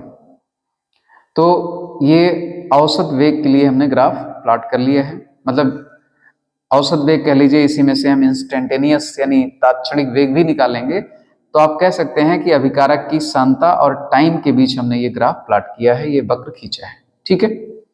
अब देखिए ध्यान से, प्रारंभिक सांद्रता ये है हमारी, और अंतिम सांद्रता हम इसको यहाँ पर ये मान सकते हैं, क्योंकि इसके बाद अब लगभग ग्राफ कैसा हो जा रहा है, हमारा पैरेलल हो जा रहा है। अब इसकी सांद्रता में कोई परिवर्तन नहीं हो रहा है, तो यही अंतिम सांद्रता होगी, ठीक ना, ये वाली। तो अगर आप चाहो तो अब क्रिया मान लीजिए कंप्लीट हो गई आपकी, तो औसत वेग आप कैसे निकालोगे, ये R0 है यानी प्रारंभिक सांद्रता, और इसको हम मान लें RF कर लेते हैं, R फाइनल। तो हम क्या करेंगे, यहां पर टाइम आपका 0 है, और यहां पर मान लीजिए टाइम आपका T है, ठीक ना। इसको हम मान लेते हैं टाइम, अभी जस्ट इनिशिएट होना बाकी है, तो यहाँ पर टाइम T मान लिया हमने। अगर इसकी वैल्यू पुटअप करें हम, तो कुछ वैल्यू देना चाहें तो वैल्यू भी दे सकते हैं हम। मान लीजिए यहाँ पर अब क्रिया समाप्त हो रही इस टाइम पर, ठीक ना, ये इसको हम T डैश मान लेते हैं, और इसको T मान लेते हैं, यानी T अभी 0 है, T डैश की जरूर कुछ ना कुछ वैल्यू होगी, ठीक है। तो जैसी रिएक्शन स्टार्ट हुई और रिएक्शन पूर्ण हो गई, उस समय कंसंट्रेशन ये थी, जब रिएक्शन स्टार्ट हुई तब ये थी। तो हम क्या करेंगे, अगर हमको एवरेज निकालना होगा, R एवरेज, तो हम क्या करेंगे, R final minus R initial करेंगे, R0 कर लेंगे, अपॉन डेल्टा T करेंगे। डेल्टा T की वैल्यू यहां से निकल जाएगी, मतलब T0 माइनस T करके, ये T0 माइनस T करके निकल जाएगी। तो ये T की वैल्यू 0 होगी, इसकी तो कुछ वैल्यू जरूर आएगी। तो इस तरह से हम निकाल लेंगे, और यहाँ माइनस सिंबल लगाएंगे, क्योंकि फाइनल की कंसंट्रेशन कम होगी और रेट ये इनिशियल की ज़्यादा होगी। तो ये वैल्यू जो माइनस में आएगी, माइनस पहले भी लगा होगा, तो ये वैल्यू प्लस हो जाएगी, क्योंकि रेट माइनस में नहीं होगा, हमेशा प्लस में जाएगा, ठीक ना। तो इस तरह से हमने एवरेज वेलोसिटी निकाल ली, ठीक है। एक तरीका तो ये हो गया। मान लीजिए आप कहीं और निकालना चाहते हैं, मान लीजिए इस पॉइंट पर आप निकालना चाहते हैं कि इस पॉइंट पर यहाँ कंसंट्रेशन मान लीजिए उसकी R1 है, और आप चाहते हैं बस यहाँ से लेकर यहाँ इस इंटरवल तक, यानी अगर इसको हम टाइम एक्सिस पर मिला दें ऐसे, तो ये हो गया हमारा T1, और दूसरी कंसंट्रेशन यानी R2 फाइनल ये वाली हो गई हमारी, और इस पर टाइम है ये T2, ठीक है। तो मान लीजिए इतने इंटरवल में, इतने समय में आप निकालना चाहते हैं औसत वेग, तो भी आप ऐसे निकाल लेंगे। क्या लिखेंगे अब? R2 minus R1। अब लिखना होगा आपको R2 माइनस R1 और T2 माइनस T1। अब यहाँ बदल जाएगा सिंबल, T2 माइनस T1 करके निकाल लेंगे, ठीक है ना। तो बच्चों अब तात्क्षणिक वेग आप कैसे निकालेंगे? तो देखिए, मान लीजिए आप किसी एक पर्टिकुलर टाइम पर चाह रहे हैं, किसी विशेष क्षण पर आप वेग चाह रहे हैं। सपोज करिए ये पॉइंट हमने यहाँ पर ग्राफ पर ले लिया और इस क्षण अभिक्रिया का तात्क्षणिक वेग क्या होगा वो आपको पता करना है। तो चलिए एक हम इसको, इस पॉइंट को समय अक्ष पर ड्रा करते हैं, मिला देते हैं, और ये मान लीजिए टाइम है t3। तो इस विशेष क्षण पर आप तात्क्षणिक वेग निकालना चाहते हैं, तो बच्चों तरीका क्या होगा इसका? तो इसके लिए करना क्या होगा आपको कि इस पॉइंट पर आप स्केल रखिएगा और स्केल से एक आपको स्पर्श ज्या खींचनी होगी, ठीक ना, स्पर्श ज्या। तो मान लीजिए हम ऐसे हाथ से ही खींचते रहे हैं आपको समझाने के लिए, टेढ़ा मेढ़ा भी हो सकता है। ये स्पर्श ज्या मान लीजिए खींचा, और ये इस साइड में समय अक्ष को मान लीजिए यहीं पर इंटरसेक्ट कर रही है, यहीं पर काट दे रही है ये, ठीक ना। ये स्पर्श ज्या जा रही थी, इस टाइम एक्सिस को यहां पर इंटरसेक्ट कर दिया। ऐसे इधर भी बने होंगे, तो मान लीजिए हम ले लेते हैं यहां पर इसने इंटरसेक्ट कर दिया यहां पर। तो आपको करना क्या है बच्चों कि इसको इस पॉइंट से और इस पॉइंट को मिलाते हुए एक समय अक्ष के पैरेलल समानांतर एक रेखा खींचिए, ऐसे, ये मिल गया। अब इस पर एक परपेंडिकुलर नहीं लंब डाल दीजिए, इसको मिला दीजिए, ठीक ना। तो देखिए ध्यान से, यहां से लेकर के और यहां तक का जो समय अंतराल होगा, ठीक ना, ये जो समय अंतराल है, ये पॉइंट, इसको हम क्या मान लें? मान लीजिए ये T4 कर लेते हैं, इसको T5 मान लेते हैं, ये समय अंतराल। तो यहां इन दोनों के बीच का जो समय का अंतर आएगा वही आपका रिप्रेजेंट होगा, उसको हम dt से दिखा सकते हैं, dt से, यानी यहां से लेकर यहां तक का जो समय अंतराल है। और अब यहां पर ये इंटरसेक्ट कर रहा था यहां पर, तो इसको आप सांद्रता अक्ष पर मिला दीजिए ऐसे, और ये वाला पॉइंट भी मिला दीजिए ऐसे। तो ये जो डिस्टेंस, मतलब ये जो अंतराल आया, ठीक ना, ये अभिकारक की सांद्रता में अंतराल है, तो उसको हम यहां पर दिखा देंगे dr से, यानी ये किसको रिप्रेजेंट कर रहा है? dr को। यानी ये जो अंतराल आएगा, यहां पर जो सांद्रता हो, यहां पर जो सांद्रता हो, उसके बीच जो अंतर निकालेंगे वो dr को रिप्रेजेंट करेगा, और समय का जो अंतर आएगा वो dt को करेगा। तो हम लोग इस तरह से लिख सकते हैं, r instantaneous is equal to minus dr upon dt कर लेंगे, ठीक ना, ये तरीका हो जाएगा। तो जब ग्राफ में आपको वैल्यूज दी गई होंगी बेटा, जैसे यहां पर मान लीजिए 10 सेकंड दिया हो, यहां पर 20 सेकंड दिया हो, तो अंतराल आपका 10 सेकंड का आ जाएगा। लेकिन ये बहुत सूक्ष्म अंतराल होगा, मैंने तो ज्यादा बोल दिया है। सपोज करिए यहाँ 10 है, तो यहाँ पर 10.2 हो सकता है, या और भी कम हो सकता है। फिलहाल आप इस तरह का प्रोसीजर, इस तरह का प्रोसेस करेंगे, और जो भी यहाँ पर वैल्यूज दी गई होंगी उन्हीं को माइनस कर देना है, और वैसे ही सांद्रता अक्ष पर देख लीजिएगा, जो वैल्यूज गिवन हो उनको माइनस कर दीजिए, तो dr का वैल्यू निकल आएगा और dt का निकल आएगा, फिर आपका तात्क्षणिक वेग भी निकल आएगा, ठीक है ना। तो इस तरह से आप ग्राफ में, जो ग्राफ आपको मिला हो उसमें इंस्टेंटेनियस वेलोसिटी यानी तात्क्षणिक वेग निकालना हो तो आप निकाल सकते हैं। तो बात समझ में आ गई होगी।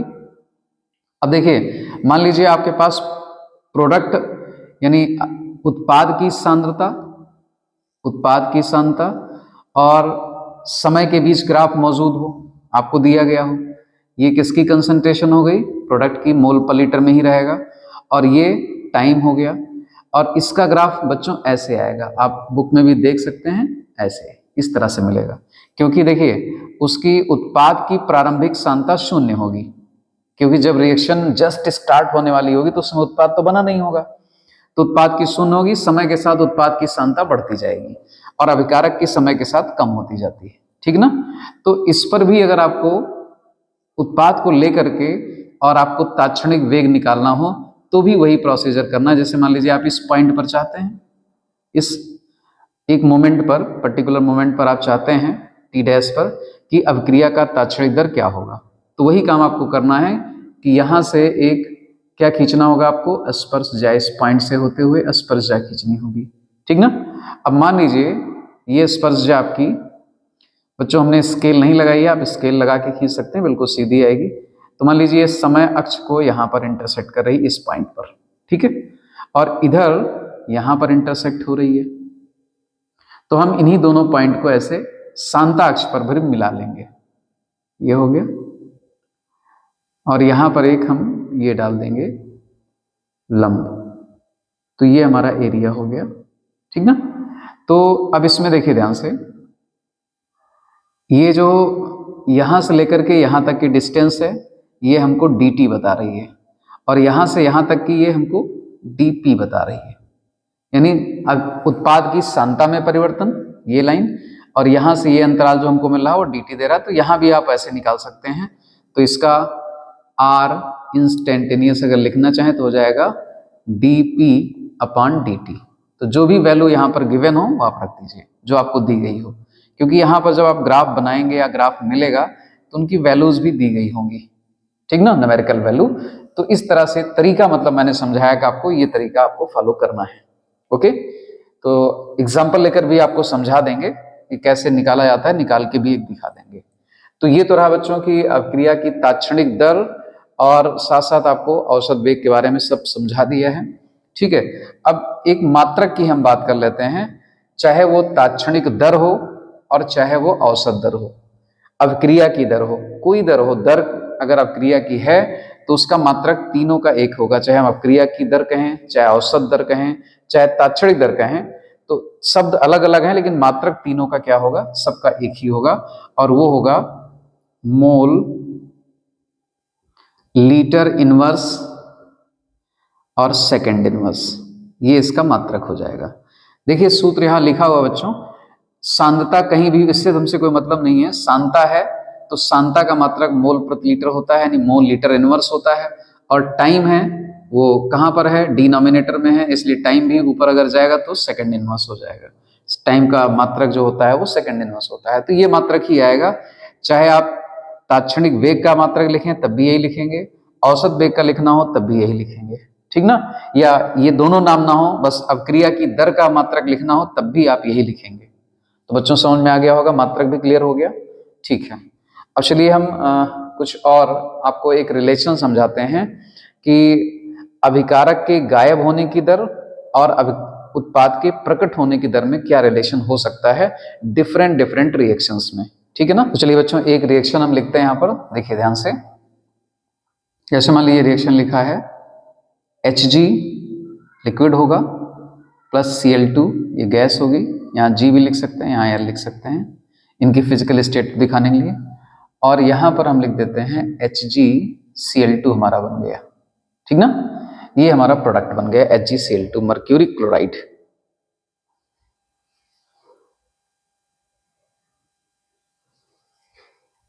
ठीक है, तो ये Hg लिक्विड, ये गैस, और जो ये मर्क्यूरी क्लोराइड बन रहा है मान लीजिए सॉलिड है। हालांकि यहाँ फिजिकल स्टेट से कोई बहुत ज्यादा मतलब आपका नहीं है।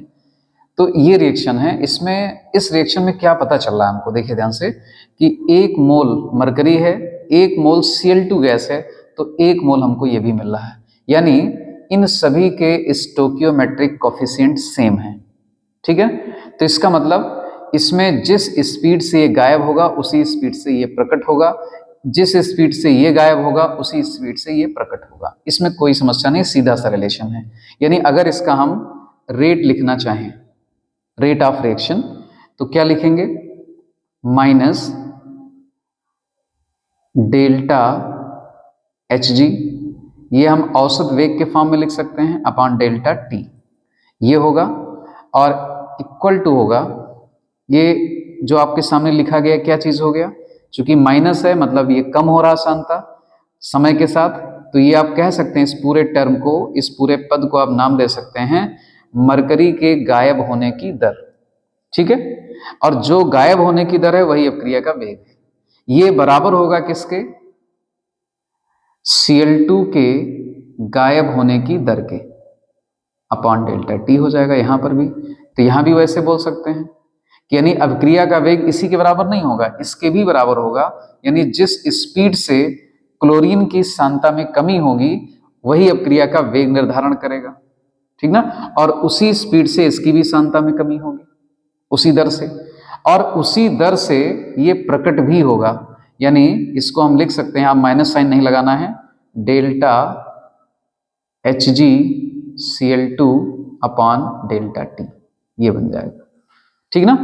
तो ये रिलेशन हो गया, काफी काम का रिलेशन होता है बच्चों, गायब होने की दर अभिकारक के और उत्पाद के प्रकट होने की दर और अपक्रिया के वेग में ये रिलेशन डेवलप कर रहे हैं और इस तरह से सब संबंधित होंगे। अब मान लीजिए आपको यहाँ पर ये मान लीजिए एवरेज लिख दिया हमने, तो डेल्टा डेल्टा लगा दिया और इसमें कोई परिवर्तन आपको नहीं करना है। अगर मान लीजिए लिखा हो R इंस्टेंटेनियस, ये निकालना हो तो आप बस सिर्फ डेल्टा के प्लेस पर D कर देंगे, यानी जो परिवर्तन होगा बहुत सूक्ष्म समय अंतराल में होगा, dt हो जाएगा। तो चाहे ऐसे लिख के निकाल लीजिए, चाहे ऐसे लिख के निकाल लीजिए, जैसा आपको गिवन हो। माइनस यहां पर कर देंगे delta Cl2 upon delta dt कर देंगे, डेल्टा नहीं बोलेंगे अब, और यहां हो जाएगा d HgCl2 अपॉन dt, ठीक ना। तो बस इतना ही अंतर आना है सिंबल का कि डेल्टा के प्लेस पर d कर देना है, ठीक ना। जो वैल्यू जैसे आपको दी हो, तो ज़्यादातर वो तो इतना सूक्ष्म समय अंतराल में नहीं दी आती है, इस फार्मूले का ज़्यादा यूज करना पड़ सकता है आपको। फिलहाल मैंने दोनों तरीके आपको बता दिए, ठीक है ना। तो यहाँ पर सब कुछ इक्वल है, जिस स्पीड से ये गायब होगा उसी स्पीड से ये भी गायब हो रहा है, उसी स्पीड से ये प्रकट हो रहा है। लेकिन जहाँ पर दोनों अभिकारकों की या उत्पाद की स्टोकियोमेट्रिक गुणांक जो यहाँ पर लिखे जाते हैं वो सेम ना हो तो क्या होगा। चलिए इसका भी एग्जाम्पल लेते हैं, आपको समझाते हैं। जैसे यहाँ पर हम ले लेते हैं, हाँ चलो यहाँ लिखते हैं बच्चों। देखिए जैसे मान लीजिए आपके पास है कि HI डिकम्पोज हो रहा है और इसके 2 मोल्स डिकम्पोज होके, ये एक रिवर्सिबल रिएक्शन होती है क्लोज वेसल में, गैसियस फॉर्म में है, तो बनता है 1 मोल H2 बनता है प्लस 1 मोल I2 बनता है। गैस ये सॉलिड हो जाएगा, ठीक ना। आयोडीन को भी वेपर फॉर्म में लेंगे, चूंकि गर्म करते हैं तो ये भी हम मान लेते हैं गैसियस फॉर्म में ही है। तो ये रिएक्शन आपको गिवन है। अब यहाँ पर देखिए इनके स्टोकियोमेट्रिक कोफिशिएंट 1 है, इसके स्टोकियोमेट्रिक गुणांक स्टैचियोमेट्रिक गुणांक 1 है, लेकिन इसका 2 है। इसको सरल शब्दों में आप समझ सकते हैं, जो बैलेंस करने के लिए हम नंबर्स लिखते हैं, यानी जो मोल्स को रिप्रेजेंट करता है वही स्टोकियोमेट्रिक गुणांक कहलाता है, ठीक है। तो यहाँ पर अगर हमको लिखना होगा R एवरेज, तो क्या लिखेंगे, कैसे लिखेंगे, ध्यान दीजिए। यहाँ पर जो स्टोकियोमेट्रिक गुणांक यानी 2 मोल जब डिकम्पोज होता है तो इन दोनों के 1-1 मोल उत्पन्न होते हैं, तो यहाँ पर गायब होने और प्रकट होने की दर समान नहीं होगी। तो उसको हम कैसे करेंगे, देखिए जो स्टोकियोमेट्रिक गुणांक आप लिखा हो जिसके सामने, जिस भी राशि के सामने, चाहे वो उत्पाद के चाहे अभिकारक के, तो उसको आपको डिनोमिनेटर में ले लेना है। यानी हम लिखेंगे -1/2, यहाँ 2 था तो 1/2 कर देंगे, इनवर्स कर देना है उसको, और लिखेंगे delta HI upon delta T, और ये बदले में किसके इक्वल हो जाएगा, ये बदले में इक्वल होगा delta H2 upon delta T के, और बदले में ये भी किसके इक्वल होगा, delta I2 upon delta T के, ठीक ना। तो ये रिलेशन आपका हो गया। तो यहाँ पर आप देख रहे हैं कि सब कुछ सेम नहीं है, यहाँ पर हाफ है, यानी इसके जो गायब होने की दर है उसका आधा अगर कर दिया जाए तो उस स्पीड से ये प्रकट होगा, ठीक ना। यानी इसका 2 मोल अगर गायब होगा तो इसका 1-1 मोल बनेगा। तो रिलेशन क्या हुआ, अगर इसका आधा मोल गायब होगा तो इनके कितने बनेंगे, हाँ इसका 2 मोल है तो इसका 1-1 मोल बन रहा है, ठीक ना। तो जस्ट क्या मतलब डिफरेंस आ रहा है कि 2 मोल पर 1 मोल बन रहा है। अगर इसका हम 1 मोल ले लें तो इनके कितने मोल्स बनने चाहिए, हाफ मोल्स, ठीक है ना, ये रिलेशन आएगा।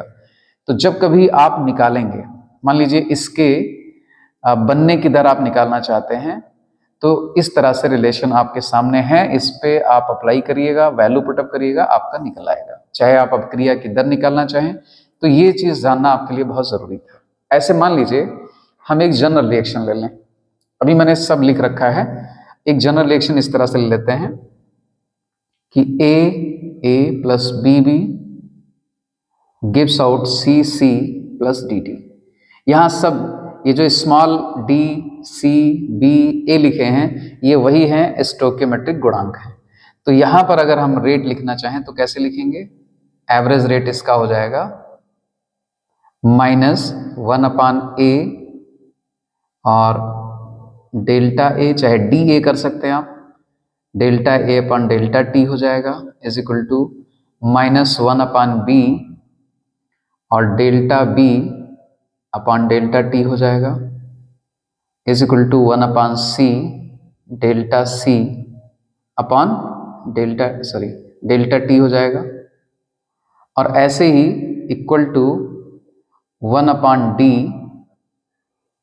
और delta D upon delta T हो जाएगा, डेल्टा टी। यहां से कंफ्यूज मत होइएगा बच्चों, ये तो आप देख चुके हैं पहले से, इसको मिटा देते हैं तो ये हो जाएगा। तो इस तरह से रिलेशन हो जाएगा। कोई भी रिएक्शन हो, कैसे भी हो, बस स्टोइकियोमेट्रिक कोएफिशिएंट को आप डिनोमिनेटर में ले लीजिएगा तो आपका रिलेशन बनता चला जाएगा। ठीक है ना? इस पर हम लोग एक आध न्यूमेरिकल जरूर करेंगे आपको समझाने के लिए और क्लियर हो जाएगा। तो इस तरह से आपने देख लिया कि किस तरह से आप तात्क्षणिक वेग, औसत वेग, इन सबको आप कैलकुलेट करेंगे, कैसे निकालेंगे, और अभिकारक के गायब होने और उसके प्रकट होने की दर में क्या संबंध होता है और किस तरह से वो अभिक्रिया की दर से संबंधित होता है। ठीक है ना? सारी बातें क्लियर हो गई। तो उम्मीद करता हूं कि ये टॉपिक आपको समझ में आया होगा। ये जो आपको अभी तमाम रिलेशंस हमने समझाए कि अभिक्रिया की दर, अभिकारक के गायब होने की दर, उत्पाद के प्रकट होने की दर, उन सब में क्या संबंध होगा, तो ये मैंने 3 डिफरेंट एग्जाम्पल लिए। ये 2 डिफरेंट एग्जाम्पल हो गए और ये आपका हो गया एक जनरल रिएक्शंस मैंने सपोज कर ली थी, तो उसमें भी आपको रिलेशन हमने लिख करके समझाया। चलिए इन पर देख लेते हैं न्यूमेरिकल कैसे पूछे जा सकते हैं। तो एक न्यूमेरिकल्स आपको समझाते हैं। तो मान लीजिए बच्चों हमारे पास ये रिएक्शन है कि 2a plus b gives out c plus 3d मान लेते हैं रिएक्शन है।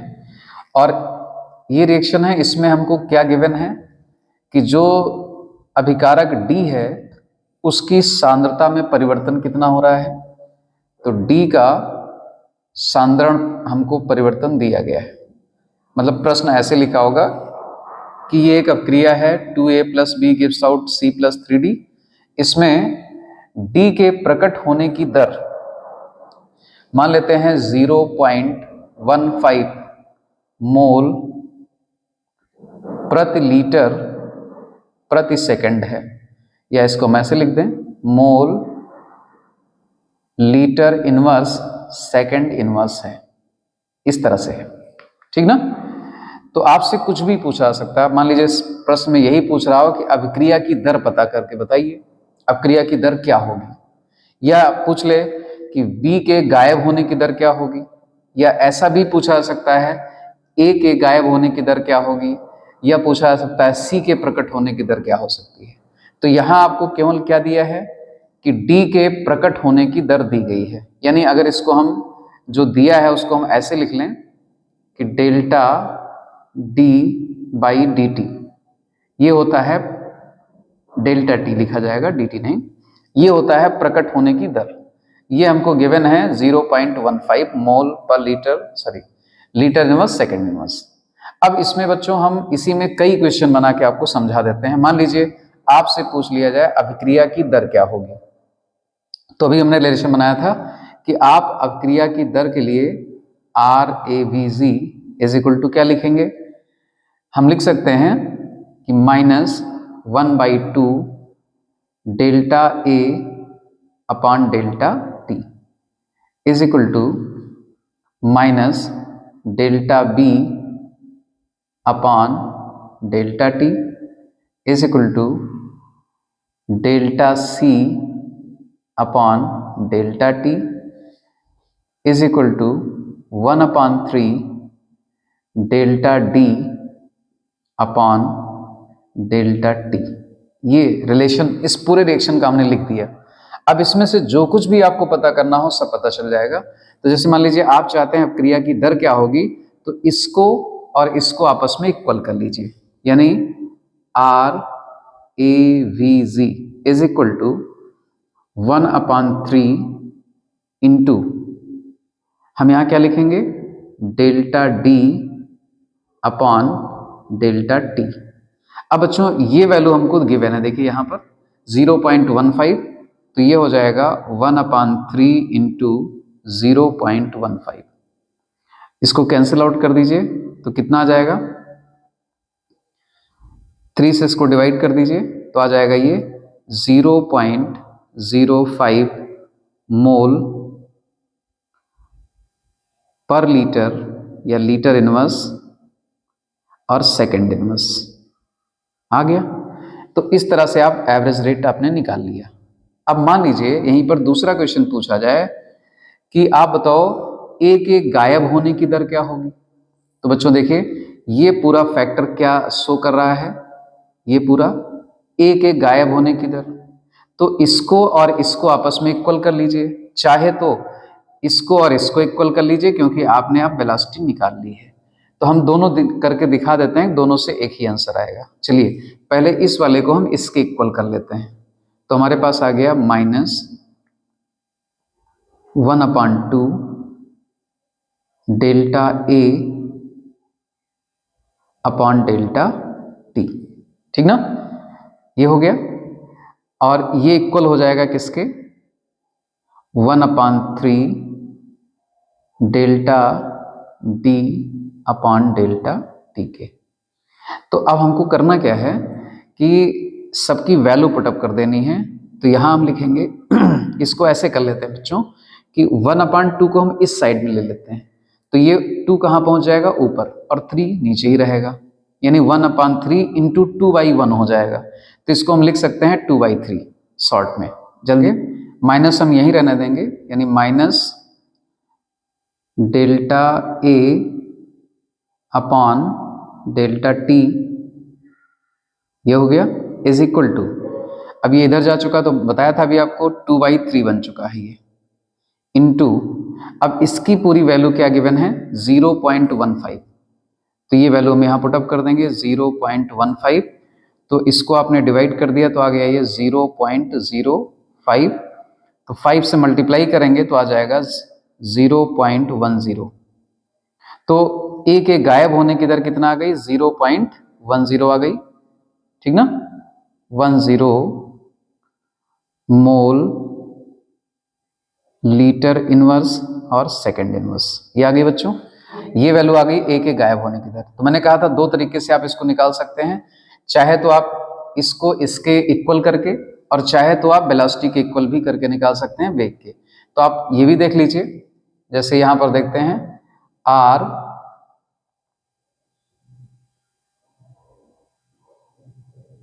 ए V G is equal to -1/2 delta A upon delta T. तो हमको निकालना क्या है, ए के गायब होने की दर निकालनी है, ठीक है। 2 को हम इधर ले लेते हैं तो 2 से मल्टीप्लाई हो जाएगा, तो 2 इंटू आर एवरेज की वैल्यू कितना है, आर एवरेज आपने निकाला है 0.05, ये हो गया, is equal to minus delta A upon delta T, ठीक है। तो अगर इसको मल्टीप्लाई करेंगे तो फिर वही वैल्यू आ जाएगी 0.10। तो बच्चों देखिए वैल्यू सेम आ रही है दोनों की, यानी चाहे तो आप एवरेज रेट से निकाल लीजिए इसके गायब होने की दर, और चाहे इसके यानी डी के प्रकट होने की दर से निकाल लीजिए। दोनों तरीके से एक ही आएगा वैल्यू, क्योंकि सब एक दूसरे के देखिए इस तरह से रिलेटेड है। तो ये इस फार्मूले की विशेषता भी है कि आप सबको इक्वल कर सकते हैं, जो आपको वैल्यू गिवन हो, जहां से जो भी चाहें, चाहे इसको निकालिए, चाहे इसको निकालिए, चाहे इसको निकालिए। अगर इनमें से कोई एक वैल्यू भी आपको दी है तो बाकी सारी वैल्यूज आप निकाल सकते हैं, ठीक ना। तो इसी में मैंने 2-3 क्वेश्चन करके आपको दिखा दिए। तो देखिए यहाँ पर हमने 2 तरीके से इसको निकाला, एवरेज वेलोसिटी से भी निकाला और इसके डी के प्रकट होने की दर से भी निकाला। दोनों में आंसर आपका सेम ही है। ए के गायब होने की दर 0.10 मोल पर लीटर पर सेकंड है, यहां भी उसके गायब होने की दर उतना ही आ रही है। तो बच्चों समझ में आ गया होगा इस फार्मूले को कैसे आपको अप्लाई करना है, ठीक है ना। तो अब ये इस पर बेस्ड आप न्यूमेरिकल 2-4 और भी लगा लीजिएगा तो आपका और क्लियर हो जाएगा, कोई समस्या नहीं होगी फिर, ठीक है ना। तो अब सीखेंगे कि जो इंस्टेंटेनियस वेलोसिटी है उसको हम कैसे निकालें, कि तात्क्षणिक वेग कैसे निकालेंगे अगर आपको ग्राफ दिया हो और डाटा भी दिया हो। तरीका बेटा आपको पहले बता चुके हैं, फिलहाल यहाँ पर हमने कुछ डाटा भी लिख रखे हैं आपको समझाने के लिए एग्जैक्टली कैसे निकलता है, ठीक है ना। तो देखिए ये जो ग्राफ है आपका इस तरह से मिला हुआ हमको, ठीक है। यहाँ पर इनिशियल कंसंट्रेशन यानी प्रारंभिक सांद्रता जो हमने ले रखी है वो है 1.12 मोल पर लीटर, ठीक है। तो इस तरह से ग्राफ मिला। मान लीजिए आप जानना चाहते हैं किसी विशेष क्षण यानी 6 समय सेकंड पर इस अभिक्रिया का वेग, तात्क्षणिक वेग क्या होगा, तो कैसे निकालेंगे उसको। तो इस पॉइंट को लेते हुए एक स्पर्श जो आप खींचेंगे, ये हमने हाथ से ऐसे खींच दिया, आप अपनी कॉपी पर स्केल रखकर भी खींच सकते हैं तो वो और अच्छा आएगा आपका, ठीक ना। तो इस पॉइंट से देखिए यहाँ पर बच्चों ध्यान से देखिएगा, इस पॉइंट से हमने एक स्पर्श ज्या खींच दी और इसको जब आगे बढ़ाया तो ये टाइम अक्ष को यहाँ पर 8 समय सेकंड पर इंटरसेक्ट कर रही है, तो यहाँ पर रोक दिया और इस लाइन को आगे बढ़ाते गए जहाँ पर ये 4 समय सेकंड पर इसको इंटरसेक्ट कर रही, वहाँ रोक दिया और फिर इन यहाँ से एक लाइन इसके समय अक्ष के समानांतर यहाँ से एक लाइन खींची, यहाँ पर मिला दिया और फिर इस पर एक लंब डाल दिया, ठीक ना। तो इस तरह का एरिया हमको मिल गया। अब ध्यान दो, यहां से लेकर के यहां तक का जो डिफरेंस है वो dt है, यानी 400 से 800 के बीच का जो समय अंतराल है। और फिर इसी लाइन को अगर हम अक्ष पर कहाँ मिला दें, सांता अक्ष पर मिला दें, यहां पर इस तरह से देखिए, तो ये जो डिफरेंस आएगा वो dr कहलाएगा। ओके, तो dr अपॉन dt यही हमको चाहिए भी होता है, तो ये निकल आया आपका। अब यहां पर देखिए, यहां पर जो डाटा आपको गिवन है, जो कंसंट्रेशन की वैल्यूज इस ग्राफ पर हैं वो हैं 0.02, 0.04, 0.06 इस तरह से दी गई है, ठीक है। अब यहां पर ये इंटरसेक्ट कर रही है, यहां पर काट रही है, यहां पर मिल रही है आके। तो आप देखो बच्चों, यहां पर मैंने अनुमान से ही ले लिया है, आपको फिलहाल ग्राफ अगर बना हुआ मिलेगा या आप लोग बनाएंगे तो एग्जैक्ट वैल्यू आ जाएगी वहां पर, ठीक ना। क्योंकि और ये छोटे छोटे पार्ट में भी डिवाइड होता है ग्राफ, आपने देखा होगा बहुत छोटे छोटे खाने होते हैं उसमें बने हुए। तो ये 0.02 और इसके बीच का है, तो हमने मान लिया इसको, ये वाली जो कंसंट्रेशन है यहाँ पर वो है 0.030, ठीक है ना। और यहाँ पर देखिए 0.404 से 0.06 के बीच में है, 6 से थोड़ा कम है तो हमने इसको मान लिया है 0.056। तो ये हमारा हो गया प्रारंभिक सांद्रता, ये हो गया हमारा अंतिम सांद्रता, ठीक ना। तो dr कैसे निकालेंगे, 0.30 माइनस 0.056 करके। तो ये dr और dt आपको मिल चुका है, ये बच्चों हमने यहाँ पर रख दिया है। देखिए यहाँ पर, यहाँ से देखिएगा r instantaneous is equal to minus, ये हमने माइनस कर दिया, 800 माइनस 600, ये टाइम हो गया, 600 सेकंड पर हम तात्क्षणिक वेग निकाल रहे हैं। तो ये आ गया आपका, माइनस करेंगे तो कितना आ जाएगा, ये हो गया माइनस 0.026, ठीक ना। ये आपका आ गया और अपन ये 200, फिर इस तरह से डिवाइड किया तो ये आ गया, इतना पूरी वैल्यू आ गई आपकी, ठीक ना, 0.026। तो यहाँ पर अगर हम दशमलव हटाते हैं बेटा तो ये हो जाएगा 10 power minus 3, 26 into 10 power minus 3, और ये हो जाएगा 2 इंटू 10 पावर 2, 2 ऊपर जाएगा तो वो भी माइनस में हो जाएगा, तो 3 यहाँ पर था, 2 ऊपर से आ गया तो 10 पावर माइनस 5 टोटल हो गया। ये वैल्यू आ गई, डिवाइड किया 13 इंटू 10 पावर माइनस 5 हो गया। ओके, अब साइंटिफिक नोटेशन हमको देना है तो 1.30 कर सकते हैं, तो 1.3 हमने लिख दिया है, एक दशमलव हम बीच में ले आए हैं, तो ये डिजिट क्या हो जाएगी, बढ़ जाएगी। 10⁻⁵ छोटी है और 10⁻⁴ बड़ा है, तो ये यहाँ पर हम एक ऐड कर देंगे, इसमें ऐड कर देंगे तो ये हो जाएगा 10⁻⁴। तो ये आपका आंसर हो गया। इस तरह से आपको निकालना है, बहुत आसान सा है। अगर ग्राफ पे आपको सारी वैल्यूज गिवन है तो ये तरीका है, तरीका वही था, पहले ही बता रखा था आपको, फिर बता दिया आपको डाटा के साथ। ओके, अब मान लीजिए 200 से और 800 इस समयांतराल में आप चाहते हैं कि हमारा जो है एवरेज रेट क्या होगा, ठीक ना। तो मान लीजिए 200 से 800 तक सांता जो हमारी है वो 0.10 से घट करके और 0.06 हो जा रही है। तो ये हमारा हो गया R1 और ये हो गया R2, यानी अंतिम सांता ये है, प्रारंभिक ये है। तो ये 200 पे इतनी थी, 800 पे इतना हो जा रही घट करके। तो हम इसकी एवरेज वेलोसिटी भी निकाल सकते हैं इसी तरह से, ठीक ना। यानी इसमें से इसको माइनस कर दिया, टाइम इंटरवल देख लिया, ये हमने लगा रखा है यहाँ पर 0.06 माइनस 0.10 और ये वैल्यू आ गई इतना 600 इनका समय अंतराल। तो ये इस तरह से लगा दिया तो आ गया 6.67 into 10⁻⁵ mole litre inverse second inverse आ जाएगा एवरेज वेलोसिटी भी, ठीक ना। तो इसमें ग्राफ कोई खींच मतलब स्पर्शज्या खींचने की जरूरत नहीं पड़ती, लेकिन यहाँ पर चूंकि हम एक पर्टिकुलर मोमेंट पर चाह रहे हैं तो वहां पर खींचने की जरूरत पड़ेगी। तो यही चीज आप बच्चों आगे इस ग्राफ में कहीं भी कर सकते हैं। मान लीजिए आप इस पॉइंट पर चाहते हैं, इस पॉइंट पर, तो इस पॉइंट पर आपको क्या करना पड़ेगा, ऐसे एक स्पर्शज्या खींचनी पड़ेगी। इस पॉइंट पर आप चाहते हैं तो आप स्केल रखिएगा और इस पॉइंट को टच करते हुए एक लाइन आपको ड्रा करनी है ऐसे, ठीक ना। तो यहां पर इंटरसेक्ट कर रही है और इसको आगे बढ़ाइए तो यहां पर इंटरसेक्ट कर रही है, ठीक ना। और फिर यहां पर इंटरसेक्ट जो कर रही है इसको आप समय अक्ष के पैरेलल ऐसे खींचिए और इस पर एक लंब डाल दीजिए ऐसे। तो ये जो वैल्यू होगी आपकी वो क्या हो जाएगी, dr हो जाएगी, और ये यहां से लेकर यहां तक की जो वैल्यू आएगी टाइम की वो dt हो जाएगा। तो फिर आप उसी तरह से निकाल लेंगे। तो आप ग्राफ पे कहीं भी निकाल सकते हैं, ठीक है ना। जहां पर आपको स्लोप मिल रहा है वहां से कहीं भी आप निकाल सकते हैं किसी भी मोमेंट, ओके, तात्क्षणिक वेग। तो इस तरह से बच्चों आप लोग प्रैक्टिस कर लीजिएगा। तो ये टॉपिक आपका कंप्लीट हो जाएगा। तो इस टॉपिक में हमने आपको अभिक्रिया का वेग क्या होता है, अभिक्रिया वेग के आधार पर अभिक्रिया कितने टाइप की होती है, तात्क्षणिक वेग क्या होता है, ये सारी बातें आपको समझाई। अभिक्रिया की गायब होने की दर, अभिक्रिया की नहीं, अभिकारक के गायब होने की दर और अभिकारक के उत्पाद के प्रकट होने की दर और अभिक्रिया के वेग में क्या संबंध होता है, ये सब भी बताया। उस पर एक न्यूमेरिकल भी बता दिया। आप आगे और इस पर बेस्ड जो न्यूमेरिकल हो उनको जरूर आप प्रयास करिए लगाने का, ठीक है ना।